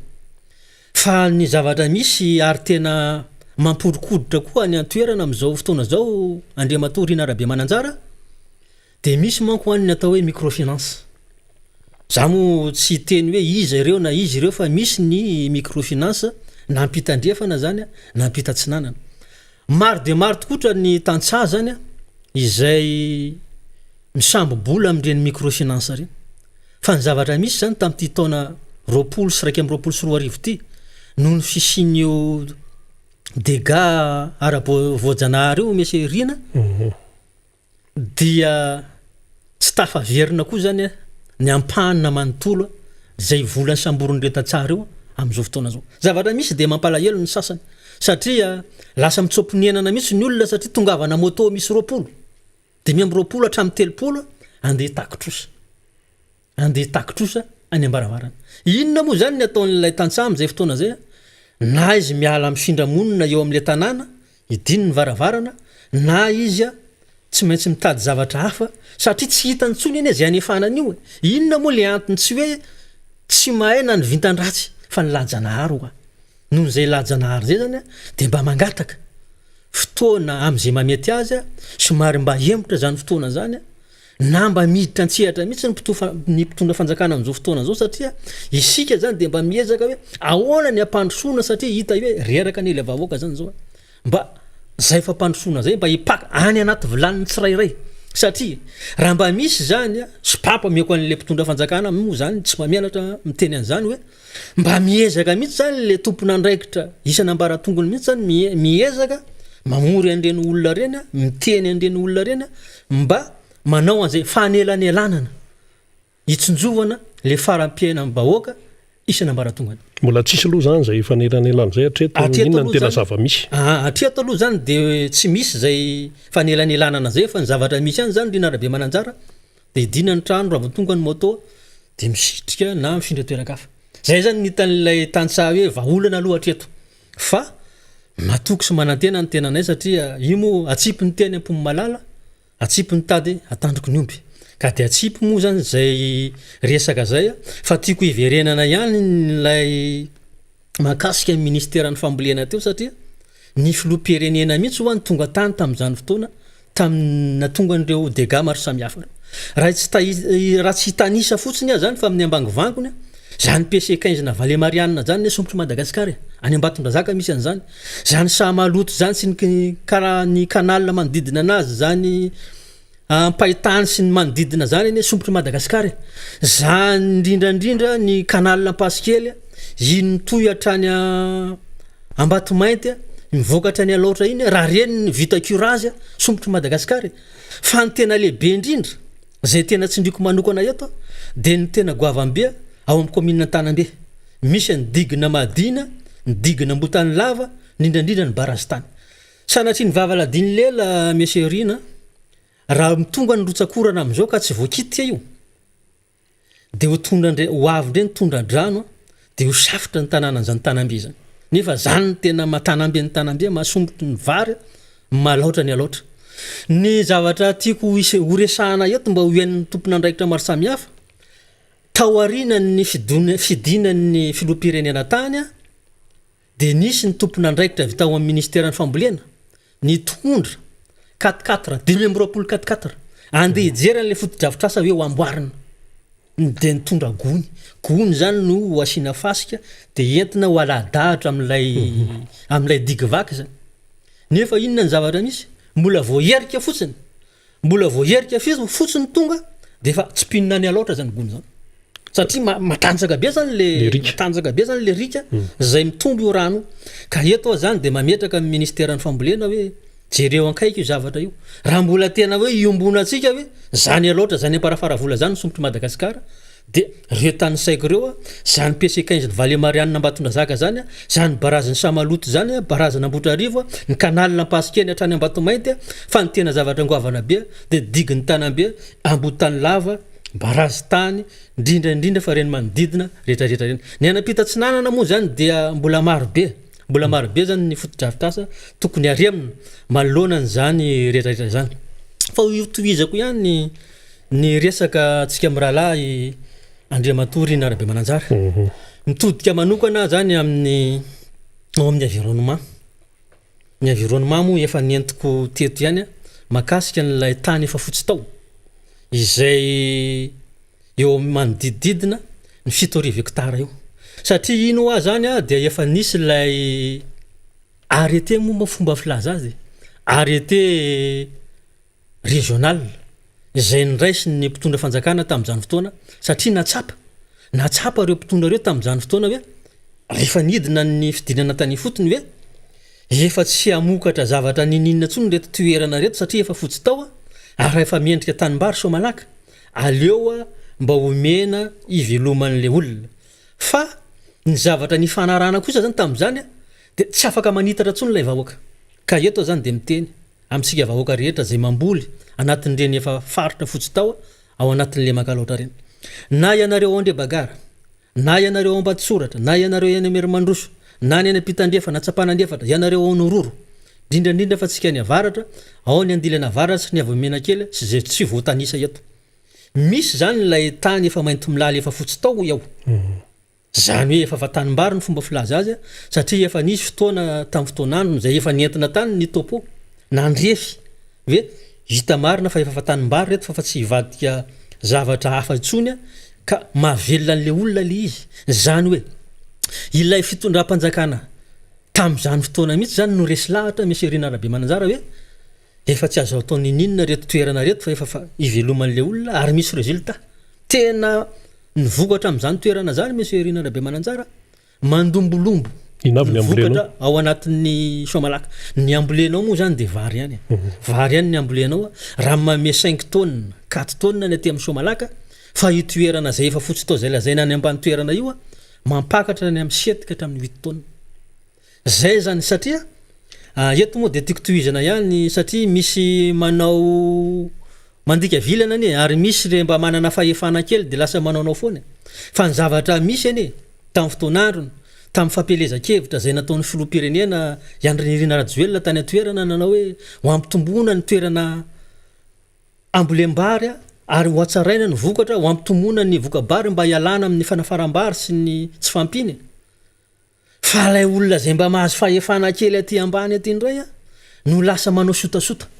no lasa manao ramatahora zany hoe ilay patrony zay miteny azy zany tsy nontsony fa noho le fitiavan-kely any an-tanàna dia lasa manao zavatra mamoehatra ka dia atsipinay moa zany zay resaka zay fa fanentanana moa zany ny ataoko eto amin'ny vahoaka rehetrarehetra na ny ampitandrefana io na ny ampita-tsinanana io zay mivelona sy mamboly amin'ny tany efa fotsy tao fa ny angaviana fotsiny sy tsindriko mafy eto mba tsy hanitatra tsony fa ilay mba efa nataonareo hatramin'izay 10 taona 520 taona ataoko angamba fa miendrika raha ho ivelomanareo vahoaka zay nanateo azy eny ary mazavy zay isika moa miaina ato anatin'ny atao hoe mbola firenena mahantra ary ny maro anisa dia ny tantsaha zany no zavatra iaina ny tantsaha sationa ny fotsiny reny hoentin'ny raha ekseto fa mbola misy karazany be dia be manerina Madagasikara ny olonan'ireo tantsaha ireo inona moa ny sakafo hoantsika aty amin'ny tanàn-dehibe fa tsy ny vokatra izay avoakan'ireo tantsaha ireo ihany raha tsisy ny vokatra inona andeha hoanina eto ny tsahana afatra sakafo avy any ivelany iray dia tsy izay no tokony hofipetrana fa dia ilaina mihitsy zany no tena mba mijery an'ireo tantsaha ireo ary efa lokaloka nataony ity fitondram-panjakana ity hoe hijery fotony sinsisa dia zay zany fandrina engany eka tena mba hijery fotony tokoa ireo tompon'andraikitra fa tsy sanatry indray hoe anao publicité ny hoe ny mety hoe masosoa azy manokana engany mba tsy izay le izy fa ny izy ity mantsy le fitondrana amin'ny akapobe mihitsy zany no hiantefan'ny resaka maro eo ny ministera isan-karazany fa le fitondrana akapobe mihitsy misy lohany ao misy pilote ao araka nefa nytenentsika dia any no mety efa ilay fitaraina ny reo tanjary zay indrindra no antibisiny ny miara-manonja mba haenona sy andrenesana ny zavamisy marina fa tsy hoe zavatra hoe foroporonina akory am'tianantsika azy ary tonton Raex ianao ihany koa filohan'ny RMDM tsy hoditsika hoe tsy fantatra zay fa andraikitra lehibe zany inona ny teninao azo ambara momba zay tompamarana antsika azy ny tena moa dia napetraky ny antoko zay misy tao amin'ny distrika zany ho mpitarika sy mpandrindra ny antoko rodibe ny mpanotra eto Madagasikara manoloana ny zavatra misy moa zany amin'izao fotoana zao indrindra ilay fijoroan'ilay gouvernemanta vaovao zay mijoro amin'izao fotoana zao dia hita sahady moa zany ilay lesika tao anatin'ilay izy fa na dia zareo sao mpikambana dia efa nisy resy lahatra hoe tsy mety ao anatin'ny telo andro monja dia efa nametra-pialana sady midika zany fa reo mbola tavela ao reny zany efa misy manana sady fa tsy fantatra moa roviny andreny sasany ho andeha metraka an'izay fialana zay fa raha amin'ny distrika namparafaravola ny RMDM amin'ny distrika namparafaravola aloha hatreto dia tena miezaka mihitsy manoloana sy atramina avy tany ilay fivoriana tary amin'ny bypass tamin'ilay 23-24 jolay teo nahitana n'iny fenkevitra 9 zay mafonja dia mafonja tokoa reny moa zany dia efa misandrahaka any amin'ny commune 220 ary amin'izao moa zany amin'ny mafilohan'ny antoko RMDM manao anatin'ny distrika Paravaravola dia efa tsy lasa andro lava be tsony angamba na hoe mbola ho fotoana ho lava fa tsy maintsy ho isy zany fanatanterahana sy ny fanentanana indrindraindrindra ireo mpikambana sy ny fijerena manokana n'ilay vina 9 izay natao taty amin'ny bypass tamin'ny 7 sy 4 ny volana jolay teo eto moa zany dia mitondra ihany amin'ireo namana sy ny tompon'andraikitra maro samihafa satria manao zavatra tsy mora ka amin'izay manao zavatra tsy mora zay dia ny ampandehanana sy any mpidinana ny fotony reny dia mba manentana antsika mpikambana rehetrarehetra satria midadasika zany distrika namparafaravola zany fa dia mba hoezahana oro zany ny tapany atsimo apetraka ao amparafaravola centre ary ny tapany avaratra apetraka ao amin'ny tanambe amin'ny sisiny avaratra koa dia efa manentana sady an'ireo mpikatroka fa ho avy zany atoato zay fanentanana sy toromarika zany hoe marimarina kokoa zany dia fampianarana ny resaka fitaritana amin'ny mampikambana ary tiako Madagasikara ny tenanga manokana angamba dia ho avy koa zay fanaovana fidinana sy fijerevana manokana an'ireo mpitarika isaky ny fokotany sy ny isaky ny commune indrindraindrindra ny eo anivon'ny distrika tiako Madagasikara. Eny ary dia isaorany tonton Raix izay filohan'ny RMDM any amin'ny distrika ny Amparafaravola sady filohan'ny fikambanany tantsaha miafy tena ihany koa any amin'izany toeran'izany nitondra ny famakafakana sy ny fizarana ny marary azy ireo ho antsika mianakavy izay amiantefa moa zany any amin'ny mpitondra fanjakana ary dia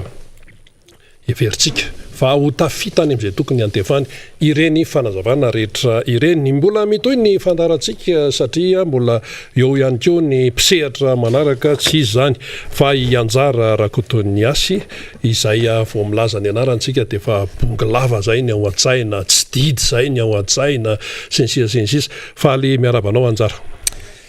Miaraba Riny Rabemananjara, miaraba ny mpanaraka ny miara-manonja ihany koa. Eny ary. Efa sehatra teto ianao dia nitondra ny zava-misy saingy tamin'iny moa tsy afaka amin'ny valaparana ny fotoana satria vao fetra ihany dia toizantsika anio le izy fa ny hitaritako azy fotsiny teny hoe raha vao miresaka bongy lava amin'izao fotoana izao dia tsy fandriam-pahalemana foana no eno isan'andro vao miposaka io masoandro any antsinanan'io dia tsy fandriam-pahalemana no eno amin'ny faritry bongy lava ary misy ain'olona foya matetika mba tsy lazako zavatra hafa satria izay zany ny vaovao azonay aty avy any aminareo any tonga dia omenanao ny sehatra vela belaro tsara mihitsy hoe ahoana ty resaka insécurité any amin'ny faritry bongy lava ity fa efa madilo sofina le izy. Misaotra Rina Rabe. Indrisy mampalahelo izay réputation any bongy lava izay. Ino moa zany ny fandraisan'ny olona momba ny bongy lava izay kanefa zay moa ny zava-misy lohevitra roa no velabelariko manohy ny resaka nataony tompony andraikitry ny serasera amin'ny redynamisation any jeune teo madame Michel kanefa milohan'izay tsy azo jeune team kanefa milohan'izay tsy azo dingany potsiny ny resaka sécurité ity mpanomboana nefa mba fifaliana ho ako ny miarahaba n'ireo mpanaraka any amin'ny faritra bongy lava sy ny manodidina mivantana n'ity miara-manonja ity faritra efatra ny voakasiky ity MBS miara-manonja ity mandre ny MBS Tsirony Mandidy zany ny faritra bongy lava aloha zany mazava ho azy dia koa ny faritra Itasy iny Analavory Soavinandrina Ampefy Ampary hatrany Antanetim-Boangy iny Mananasy Ambodanerana eo ihany koa ny faritra Vakinakaratra Faratsiuso Mandoto mandre ny MBS Tsirony Mandidy manaraka n'izao miara-manonja zao ny ilany andrefana ny faritry Melaky any Iorombato any hatrany Ampanasana any mahazo ny MBS Tsirony Mandidy dia kopakopatanana ho anareo rehetrarehetra nakasitraka ny amin'ny fanaranareo ny fandarantsika. Resaka tsy fandriampahalemana ho Rina Rabe teo zary lasa ohatra ny sakafo maraina atoandro riva raha zay no azoko ilazana azy misy élément sonore ao amin'ny faly ao ambadimbadika ao alolo zay ro no anomboantsika azy raha ohatra vonona ny ao ambadika horenesitsika vetivety dia maingy amin'izay no amiaraharaberantsika ny resaka tsy fandriampahalemana. Isorina be dehibe ny mpiara-miasa rehetra ny radio MBS azahoana maneho hevitra maneho fitaterana satria ny zava-misy voaparitra voatonona dodolo le faritra anginy mampalahelo ianaran'ny bongy lava voatonona amin'ny radio privé radio ny tokony ho tromba azahoana maneho ny hevitra inona no mahatonga amin'ny mpanao fanjakana mba tsy jiraiky io radio io amin'iny mampitanany zava-misy reny vahoaka rehetra mandeha faritra Boiny mandeha Vakinakaratra mandeha dodolo bongy lava 0,0,0,0 nefa tia bongy lava mandriampahalemana amin'ny tonony isan'andro asika fandriampahalemana amin'ny trano isan'andro kita zay ny olona nevina tokony mba hiditra amin'ny epitapao zay amoaka ny zava-misy kanefa diindisy anotanina mipetraka inona ny olana karaha manao tonona ny fitondrana ve dia akatona fa misy lafin'ny teknika mba jereo kaiky dia vao rehefa tsy voavahanareo diditra amin'ny radio privé zay amoaka ny alahelonay mahasimba commune iray atanatiny distrika ny Tsirony Mandidy faritra bongy lava isan'andro asandalo fon'olona fanasiana tsy obla asandalo tsy misy azo isan'andro mitaraina mifoniny atao hoana ny omby atao any an-trano ny omby marobe tsy mbe ao an-trano ataony tokotany ny omby alainy dahalo fatorana senina ny omby efa tsy zakandreo dahalo de kapainy ahitana leandreto vahoaka maro be tsy mandady aronreto zery fa na mbola velona ny tatamin'ny Bongolava mandrola ny zava-misy andreo matongo velon'olo raha miteny de milaza fa tsy maintsy ezahana fandriam-pahalemana rehefa mandroso ny fandriam-pahalemana non tsy marina zany vao misy mijaly Bongolava fa ianao za miresaka an'izany ianao ny eno milamina ofindrina matory fa ny tantara mipaika ny amin'ny eniny de tsisy matory any an-trano tony vehivavy atao anaty lahany akady lehilahy ny tambary ny olona antitra be aterina any amin'ny toerana lavidavitra maraina voaniona tsy misy mampivady mipivady manahoana ny feonteritritanao no matory eo ambony fandrinio fa misy avano tratrana zavatra zany masisika satria amam-bolana maro ny ravananty zavatra ty zareo manao primarinina sady dera boka zavany resaka fantatra ngery asandalo reny misy lehibe misy mpitondrony misy olona dala afaka angalatromby raha tsy fa matypaika hoe alaiky le omby directionao ary tsisy dalo andren'le omby ilay ny dalo koa fa tsy maintsy le olona efa manana traike fa fanaovana ny taratasy efa misy toerana malaza be amin'io inona ny tsy ijerena akaiky ny zava-misy io raha tianareo na mpandrosan'ny diasiara miangafy fandriam-pahalemana aloha atao voalohalarany amin'izao fotoana taiza nisy dalo valopolo andeha anafika misy vehivavy andeha anafika efa lasa fikaramany zany asan-dalo zany tsy mandray ndraiky ny fitorana ka hoe tsy de miteny tsy mijanona mitady vahaolana zay ary mitady lalana amoana ny alahelonay satria nao fa manao primarenina be raha tonga taty aminay ianareo taty masony kabary ny fandriam-pahalemana ny voalohany ary tsy da tsy maintsy zavana vahaolana hatramin'izao tsisy vahaolana vao misy miditra anatin'ny lalina be mihitsy azy kabary ambovavady zany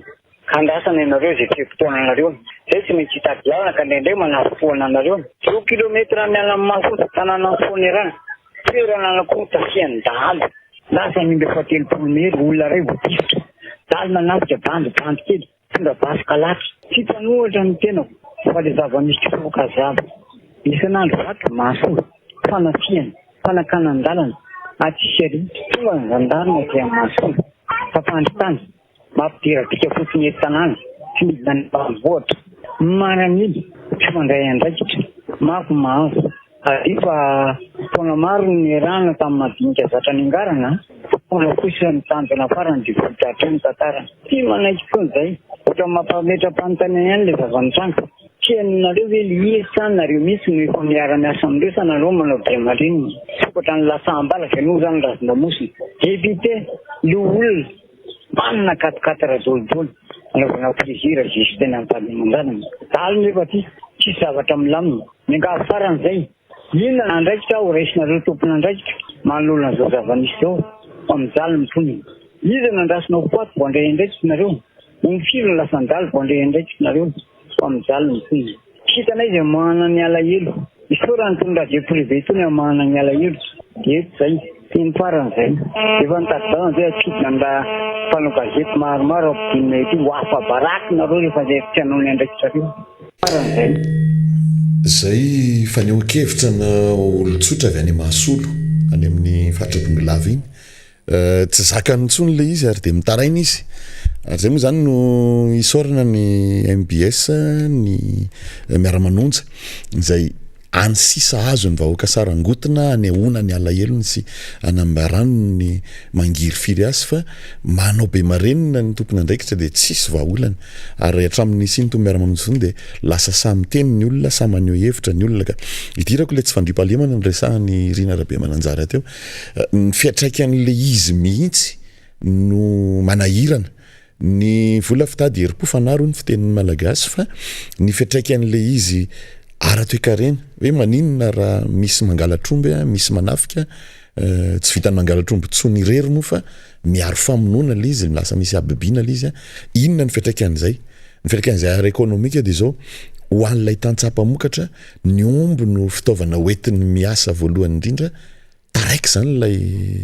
lay famokarana misy fiatraikan'izay eo amin'ny vokatra azo rehefa aveo akoatran'izay moa zany ny faharatrana fahafatesana misy fiatraikany amin'ny famokarana ihany koa zany rehefa mitaraina ny olona de zao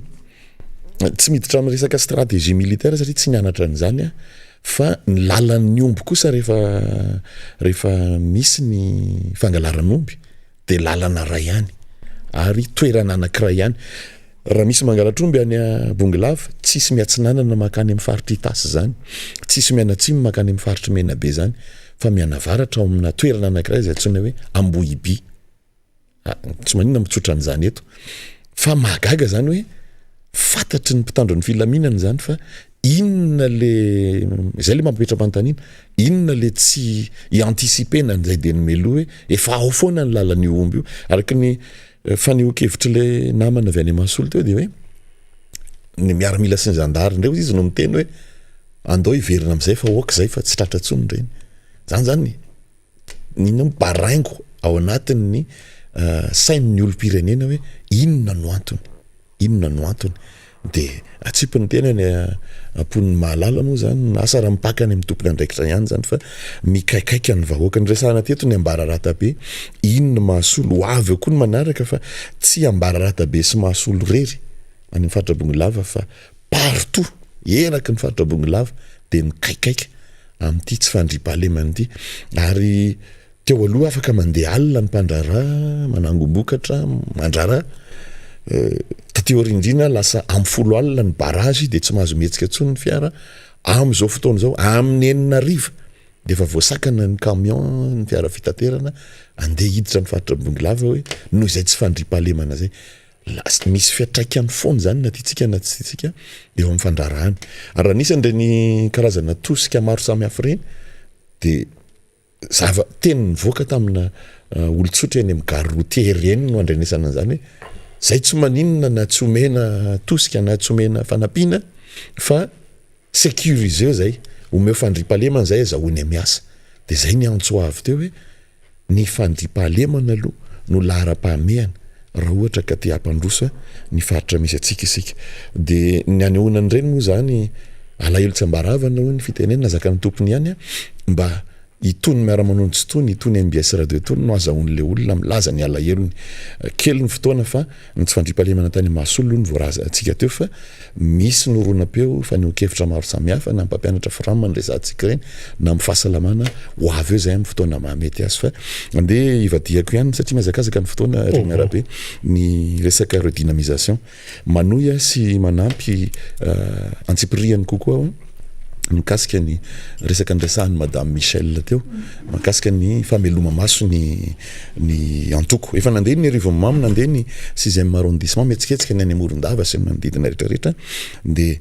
nanamafy ihany koa ny SG nanamafy ny président Revalomana nanamafy ny Cordo de ny dingana ataontsika zany zao mino afa tsy amin'ny faritra Bongolava rery fa ho an'ny faritra rehetra mandresy manaraka ny miara-manonjy de ny famenona n'ilay antsoina hoe fiche d'adhésion na ny taratasy firotsahana satria ny SG de ny teny omaly teny amin'ny 6e arrondissement hoe firmarina moa tsika iza daholo tokoa tsika no mpikambana ao anatin'ny tiako i Madagasikara ilaina fantatra zay ametrahana n'ilay antsoina hoe base de données na ny antotanisa marina fa tsika indraindray tia mambava tia amin'ny fitiavana sy ny fihetseham-po eny fa izao zany miroso amin'ny matianina kokoa amin'ny fitantanana ny antoko isika de apetraka ny base de données amin'ny alalana zany fiche d'adhésion izany sy indrindrandrindra ao aorian'izay ny fahazahoana ny karatra azahoana manavao ny rafitra satria ny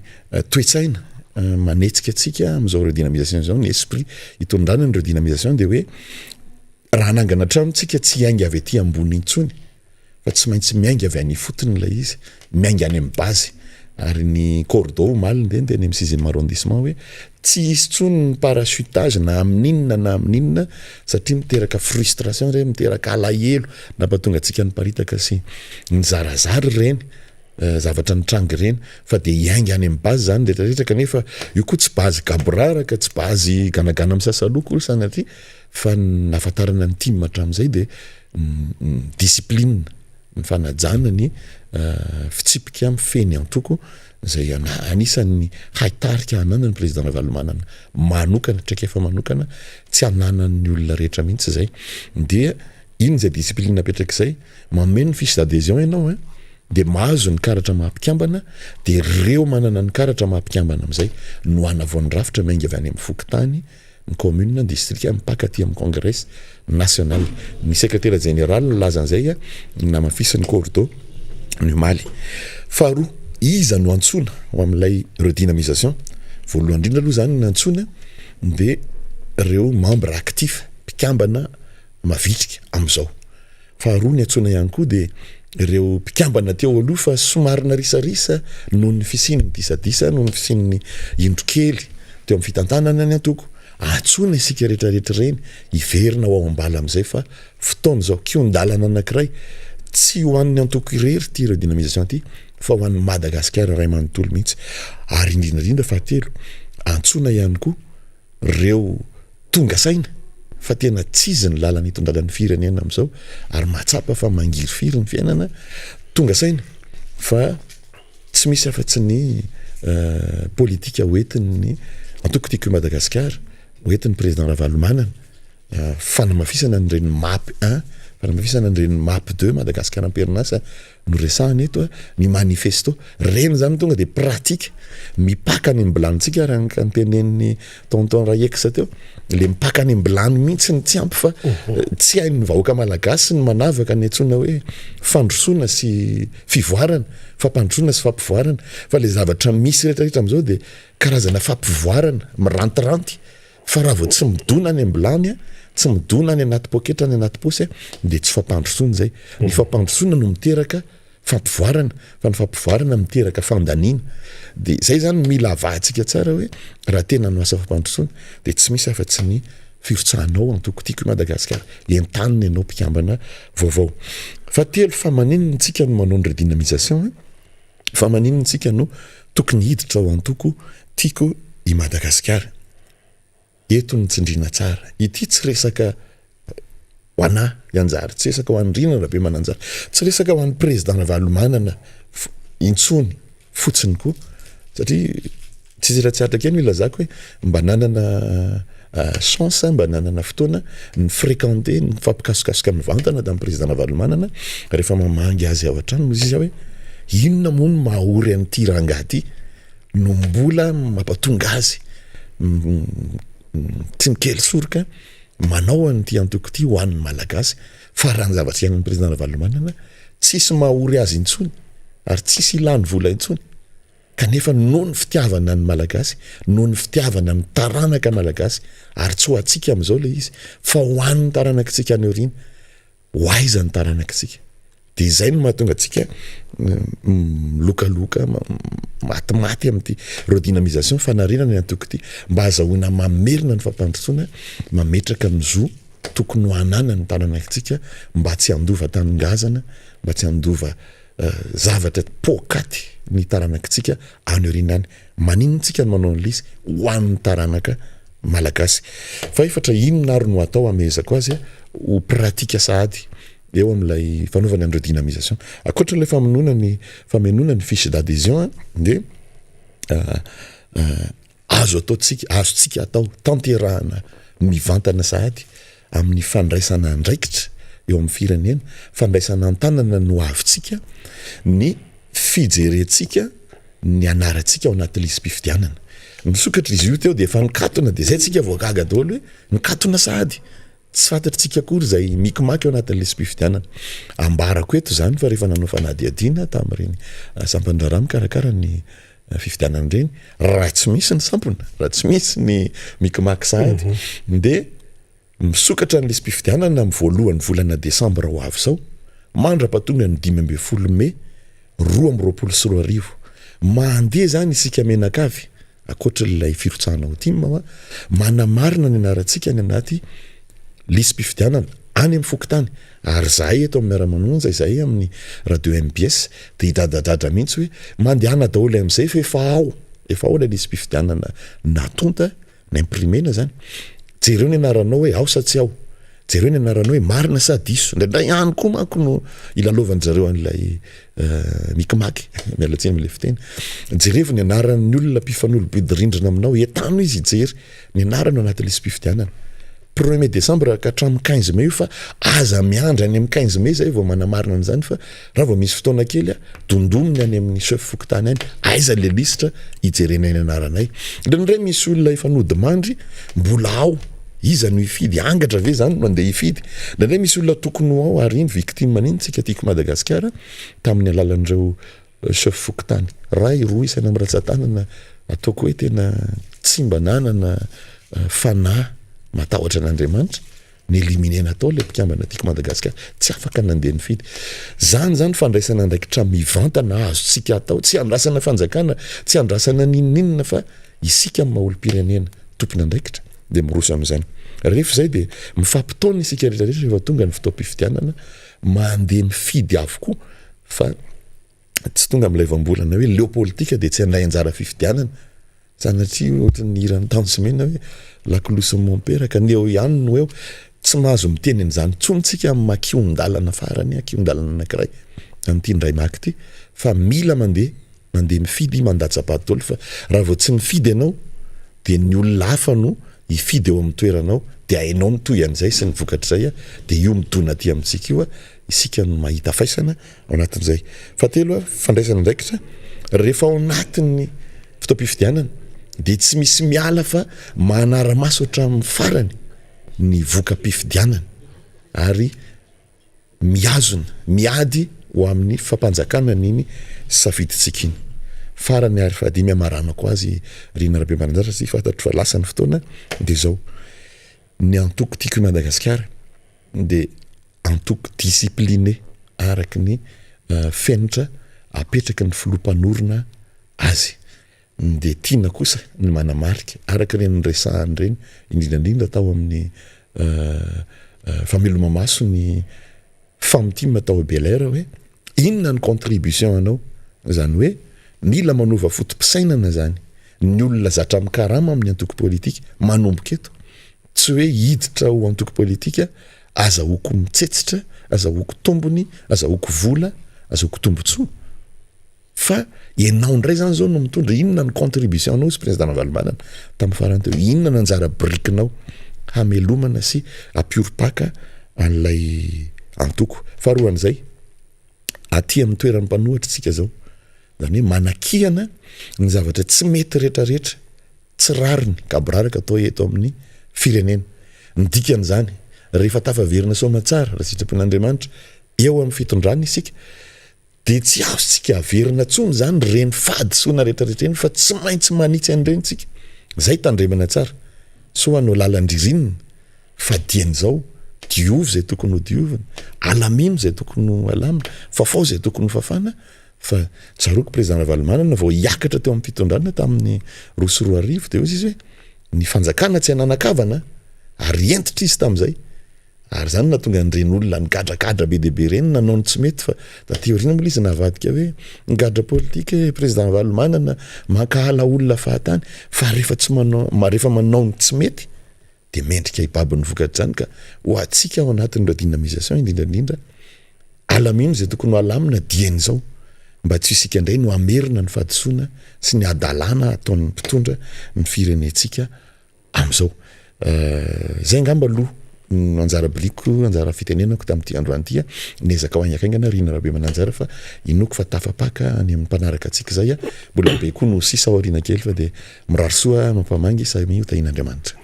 iny ary dia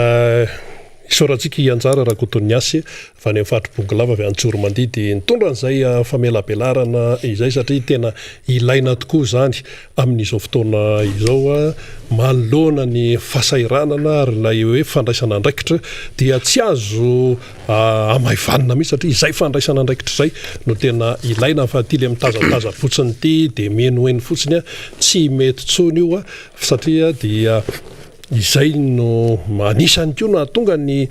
tsy fahombiazana zay le hoe mitazataza-potsiny tsy mandray andraikitra de avy eo manakina nefa tsy mitondra ny tokony hoentina eo amin'ilay fiainam-pirenena efa eto ifaniry amaraparana ny fandarantsika faniry manakambara ianao eny ary mahafinaritra mihitsy ny fandraisana anjara ny vahintsika Rina Rabemananjara androany moa zany dia efatra be zao izy ireo akoatra ny vahiny tompotrano nisy olombamboaka Totsoa de teo ihany koa zany Madame Michel Rahexa ary andrimatoa anjara va ny bongolava nre nisitsika farany teo na zany naty zany aza nefa ny minitra moa zany de angatahantsika hatrany foana ho an'ny teknisiana zany satria mba hahafahantsika ihany zany alohan'ny tena marana anazy ny amin'ny hoe ny zavanitranga tao anatin'izay 720 raha izay zany de fa fantatry mibe sy maro ry narabe mananjara ny amin'ny hoe de tsy maintsy nametritra pelana ny ministra ny arekina rena kibony tany zany zay efa fantatsika moa zany no ny antony marobe tsy hidirantsika lalina ny ao anatin'izany raharaha zany fa zay ny mba hitondrantsika ihany lafimpanadiadiana kely satria trangam-baovao nisy iny de iverintsika satria zay moa mahafantarina miara-manonja azy rina ny amin'ny hoe mba mitondra fanadiadiana ihany fa makafakana fandalinantsika ny amin'ny zava-misy satria dia samy tompona andraikitra ho an'ity fireneny ity sy no avin'ity fireneny ity tsika rehetra zany ka ao anatin'izany fandalinana sy famakafakana zany mba tiatsika nipazana ihany ny amin'ny hoe ny zavatra tsapa aloha zany raha am'izao lalana zay alehan'ny fitondrana foibe zao de hoe raha indray mijery dia tsy ampy ny information sy ny renseignement zay anana ny fitondram-panjakana amin'ny akabeany zany ry narabe mananjara satria raha ampy zay information zay na ny vaovao eo anivo ny fitondrana foibe sy ny renseignement sy ny fahazom-baovao dia tsy toy ireny la endriky ny gouvernementa zay nitsangana zany tsika moa zany tsy hitondra lafin-javatra anankiray ihany ny hoe mbola hinona no ady hevitra tao anatin'iny raharaha iny fa ndretrarehetra de fa samy nalalan'izany ary na ny fanambaran'ny ministra omaly zay nametra-pelana de fa nilaza izy hoe nisy tokoa ny raharaha mahakasikasika nefa anjara moa zay resaka zay fa ny tsitsika mba tiana ho resahana fotsiny eo anatin'izany de hoe satria tao anatin'lay fanambarana tamin'ny herinandro ambony ry narabe mananjara de hoe natsahatra tamin'ny asany ireo mpikambana teo anivony gouvernementa zany satria tsika samy andro le 3 andro daholo zany de iny tampoka no niseho zany iny communiqué officiel avy any anivony fiadinany republique iny de tao anatin'izay moa hoe rehefa nifampidinika ny filosin'ny prime ministre de natsahatra izy ireo zany dikan'izay zany ny filosin'ny prime ministre zany no miara-mieritreritra no miara-mikondo no miara-miketrika raha zay ny fomba filaza azy satria ny tanora mpampiasa zay ny fisafidianana reo mpikambana ao anatin'izany gouvernementa izany ary de misy tokoa no tolo-kevitra samy hafa zay etsero ny am'izay hoe reto mpikambana ao anatin'ny gouvernementa eo zany mampametra-panontaniana antsika ny antony mahatonga antsika miteny an'le hoe tsy ampy lay fanana ny fitondram-panjakana misy ny information sy ny renseignement zany amin'ny tontolo akabe an'lay fitantanana firenena sy manodidina an'le olona zany satria raha ampy zay info sy ny renseignement azon'ny PM sy ny prime ministre zay zany dia tsy ohatran'iny zany lay endriky lay firafitry ny gouvernementa zay nahabe resaka zany fa eto koa fanontaniana mipetraka faharoa ny amin'ny hoe iza tamin'ny prime ministre sy tamin'ny filohan'ny republika no nahafantatra na nitondra ny anaran'ny ministry ny arenakibony tany satria tsy maintsy ho ny iray tamin'izy ireo no nitondra an'izay anarana zay ary ny arahan'izy ireo nanapaka hoe ity tokoa natao ministra zany zay zany fantanena mipetraka faharoa zay ary ny fantanena mipetraka fahatelo de hoe lay ministra teo aloha ve zany dia tsy navitan'lay asany matoa nisy an'izay fanesorana izay ary fametrahana ministra vaovao iny de anjaran'ny mpanendry no nahitan'iny re narabe mananjara fa fotsiny ao anatin'ny adevitra tahaka izao de hoe raha tena ampy ny information sy ny renseignement teo an-tanany fitondram-panjakana de hoy tsika hoe tsy nisy antony tokony hanesorana le teo aloha raha ohatra ka hidona amina rindriny ohatran'izao zany lay famolavolana lay mpikambana ao anatin'ny gouvernementa ary ny tena olana ry narabe mananjara hetitsika hijerevana na handinihana ny endrikendriky ny esprit hitantanana ny filohan'ny republika sy ny prime ministre ny firenena am'izao fotoan'izao zany de hoe raha tsy ampy ny information sy ny renseignement eo an-tanana dia diso avokoa zany lay fandalinana lay fanamboarana lay fandrindran-javatra amin'ny akabeany eto anivon'ny firenena satria ireny no mampatanjaka ny firenena iray satria rehefa amin'ny akabe manko rehefa mitatana firenena dia misy atrany lay anisany hoe sampana zay manao ny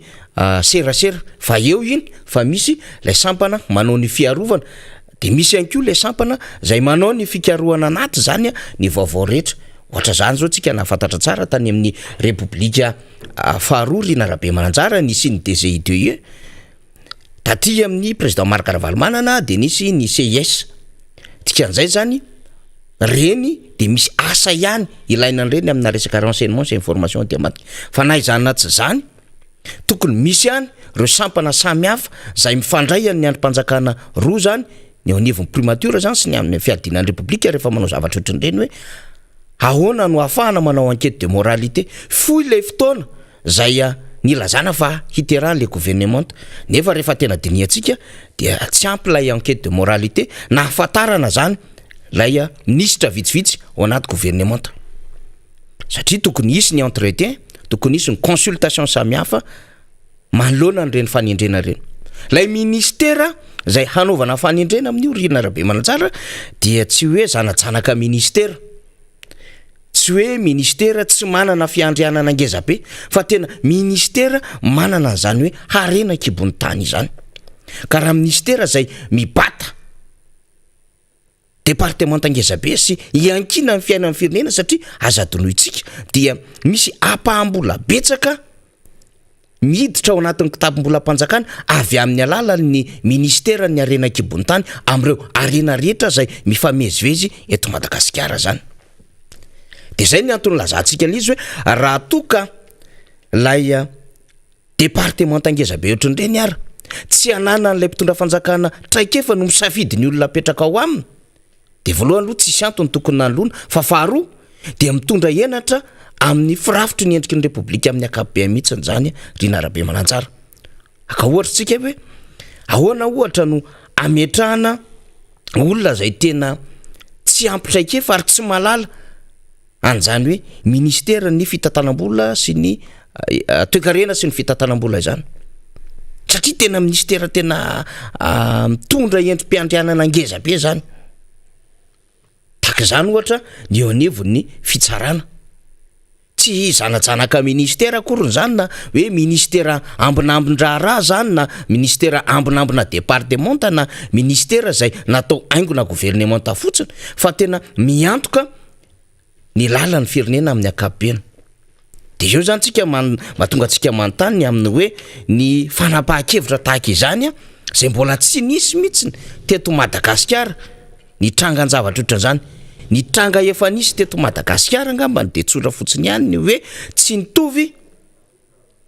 ny hevitry ny prime ministre sy ny ministre efa nitranga zany tamin'ny andro ny président Xavier Albert ny ministre Tobikla Jean-Claude Raherimanjato sy ny prime ministre Tobikla Emmanuel Rakotovahiny zay ny zavatra efa nitranga ary misy mihitsy ny fienjanany zany tompona ndraiky mpanjakana zany efa nisy zany fa nanomboka nisy zany taty aorina Rina Rabemananjara vao tamin'ny heritaona tamin'ny trangan'ny Covid-19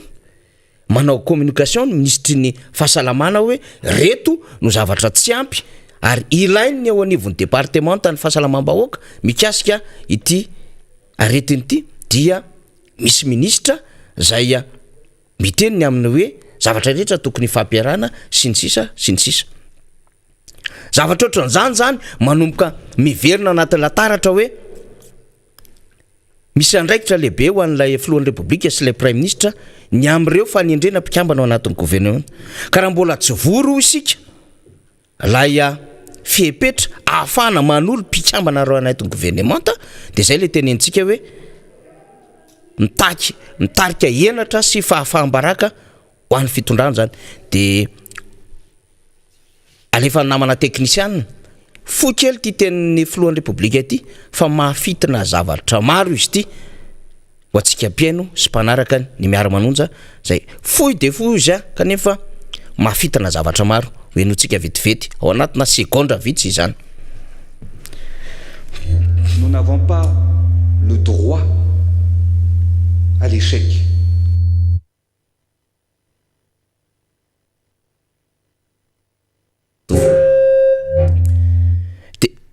zay fanazavany zay mahafitana ny aminy hoe vao tsy naneny kory ny akoho vao tsy tonga kory ny 3 andro na manarina Rabe Mananjara dia échec les formations le gouvernement. Raha ohatra zany ny flou zany teny tsy afaka manao erreur atsika dia mba azoazo lefileferina ihany satria samy hafa ny erreur sy ny échec. Ny erreur dia mety zavatra tena hoe tsy fahana inina fa sendra nandalo na tafiditra kely fotsiny tany dia azo rattrapena iny. Fa ny atao hoe échec dia fahatsoana lehibe ary mitarika fahasimbahan-javatra lehibe.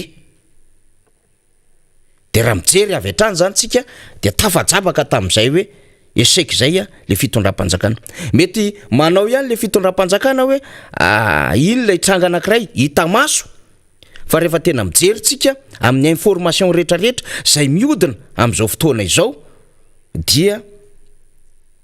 kahitana taratra le hoe tsy ho lasa lavitra le gouvernementa zay teraka tamin'ny alahady 5 volana aogositra teo.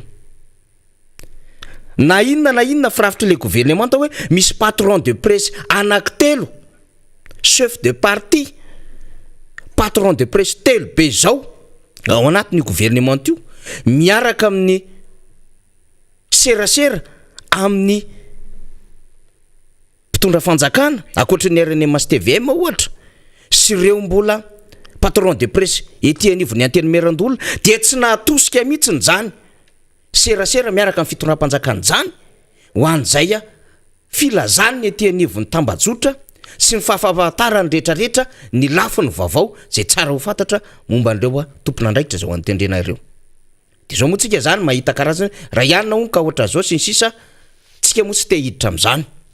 fa ho ampiserasera sy mizara vaovao anjarany zany. Fa nytitsika resahana fotsiny dia hoe raha ohatran'izao zany fiaingana na le nisy patron de presse ary chef de parti telo be zao anatin'le gouvernement manana serasera eo an-tanany akoatran'ny fitondram-panjakana zay ampitatana madiodio sy le hoe serasera-panjakana matoa ny tranga 3 andro taorinan'ny fanendrena mpikambana ny gouvernement dia ozytsika hoe échec zany rehetrarehetra izany. Dia mamerina ny adevitra rehetrarehetra hoe misy asa mandenga eo anivon'ny ministera ny arena-kibon'ny tany io ka nandritra zay 3 andro zay zany fantaniana mipetraka ahoana ny fomba fanodinana asa eo anivony zany ministera izany. Loatra ka nametra-pelana lay ministra iza zany no intérim na iza zany manao an'izay affaire courante zay satria efa abrogé koa lay teo aloha. Zany rehetrarehetra zany mampametra-pantaniantsika daholo satria tsy tokony hisy zany tsangan-dravatra izany satria ministera département tena mampidiboly izany ary manao ny asa araka ny tokony ho izy. Dia anjaran'ny tompon'andraiky mpanjakana mahitany hoe raha ohatra ka kidona ny poto etra zao dia ozytsika hoe nagagatsika ihany ny amin'ny fametrahana tompon'andraikitra tsy voadinika tsy voahevitra dia mefara amina lafin-javatra ohatran'izao. Io moa mbola hitondrantsika lafim-panadihadiana ihany ry Rabe Mananjara ny amin'ny hoe nanahoana sy nanahoana ny ezaka teo anivon'izany ministera samy hafa izany fa afaka miteny ihany fotsiny tsika dia hoe ny rehetrarehetra dia samy mba nampiseho ihany angamba ho isika ary tsy nieritreritry tsika hoe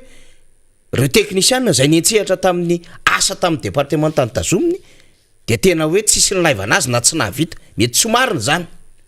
Fa nytitsika ho tenenina dia zao hoe rehefa tena omena opportunité manao zavatra ane reny tompon'andraikitra samy hafa ireny dia tena mahavita zavatra fa indraindray alokalofa an'le olona zay manana fahefana hafa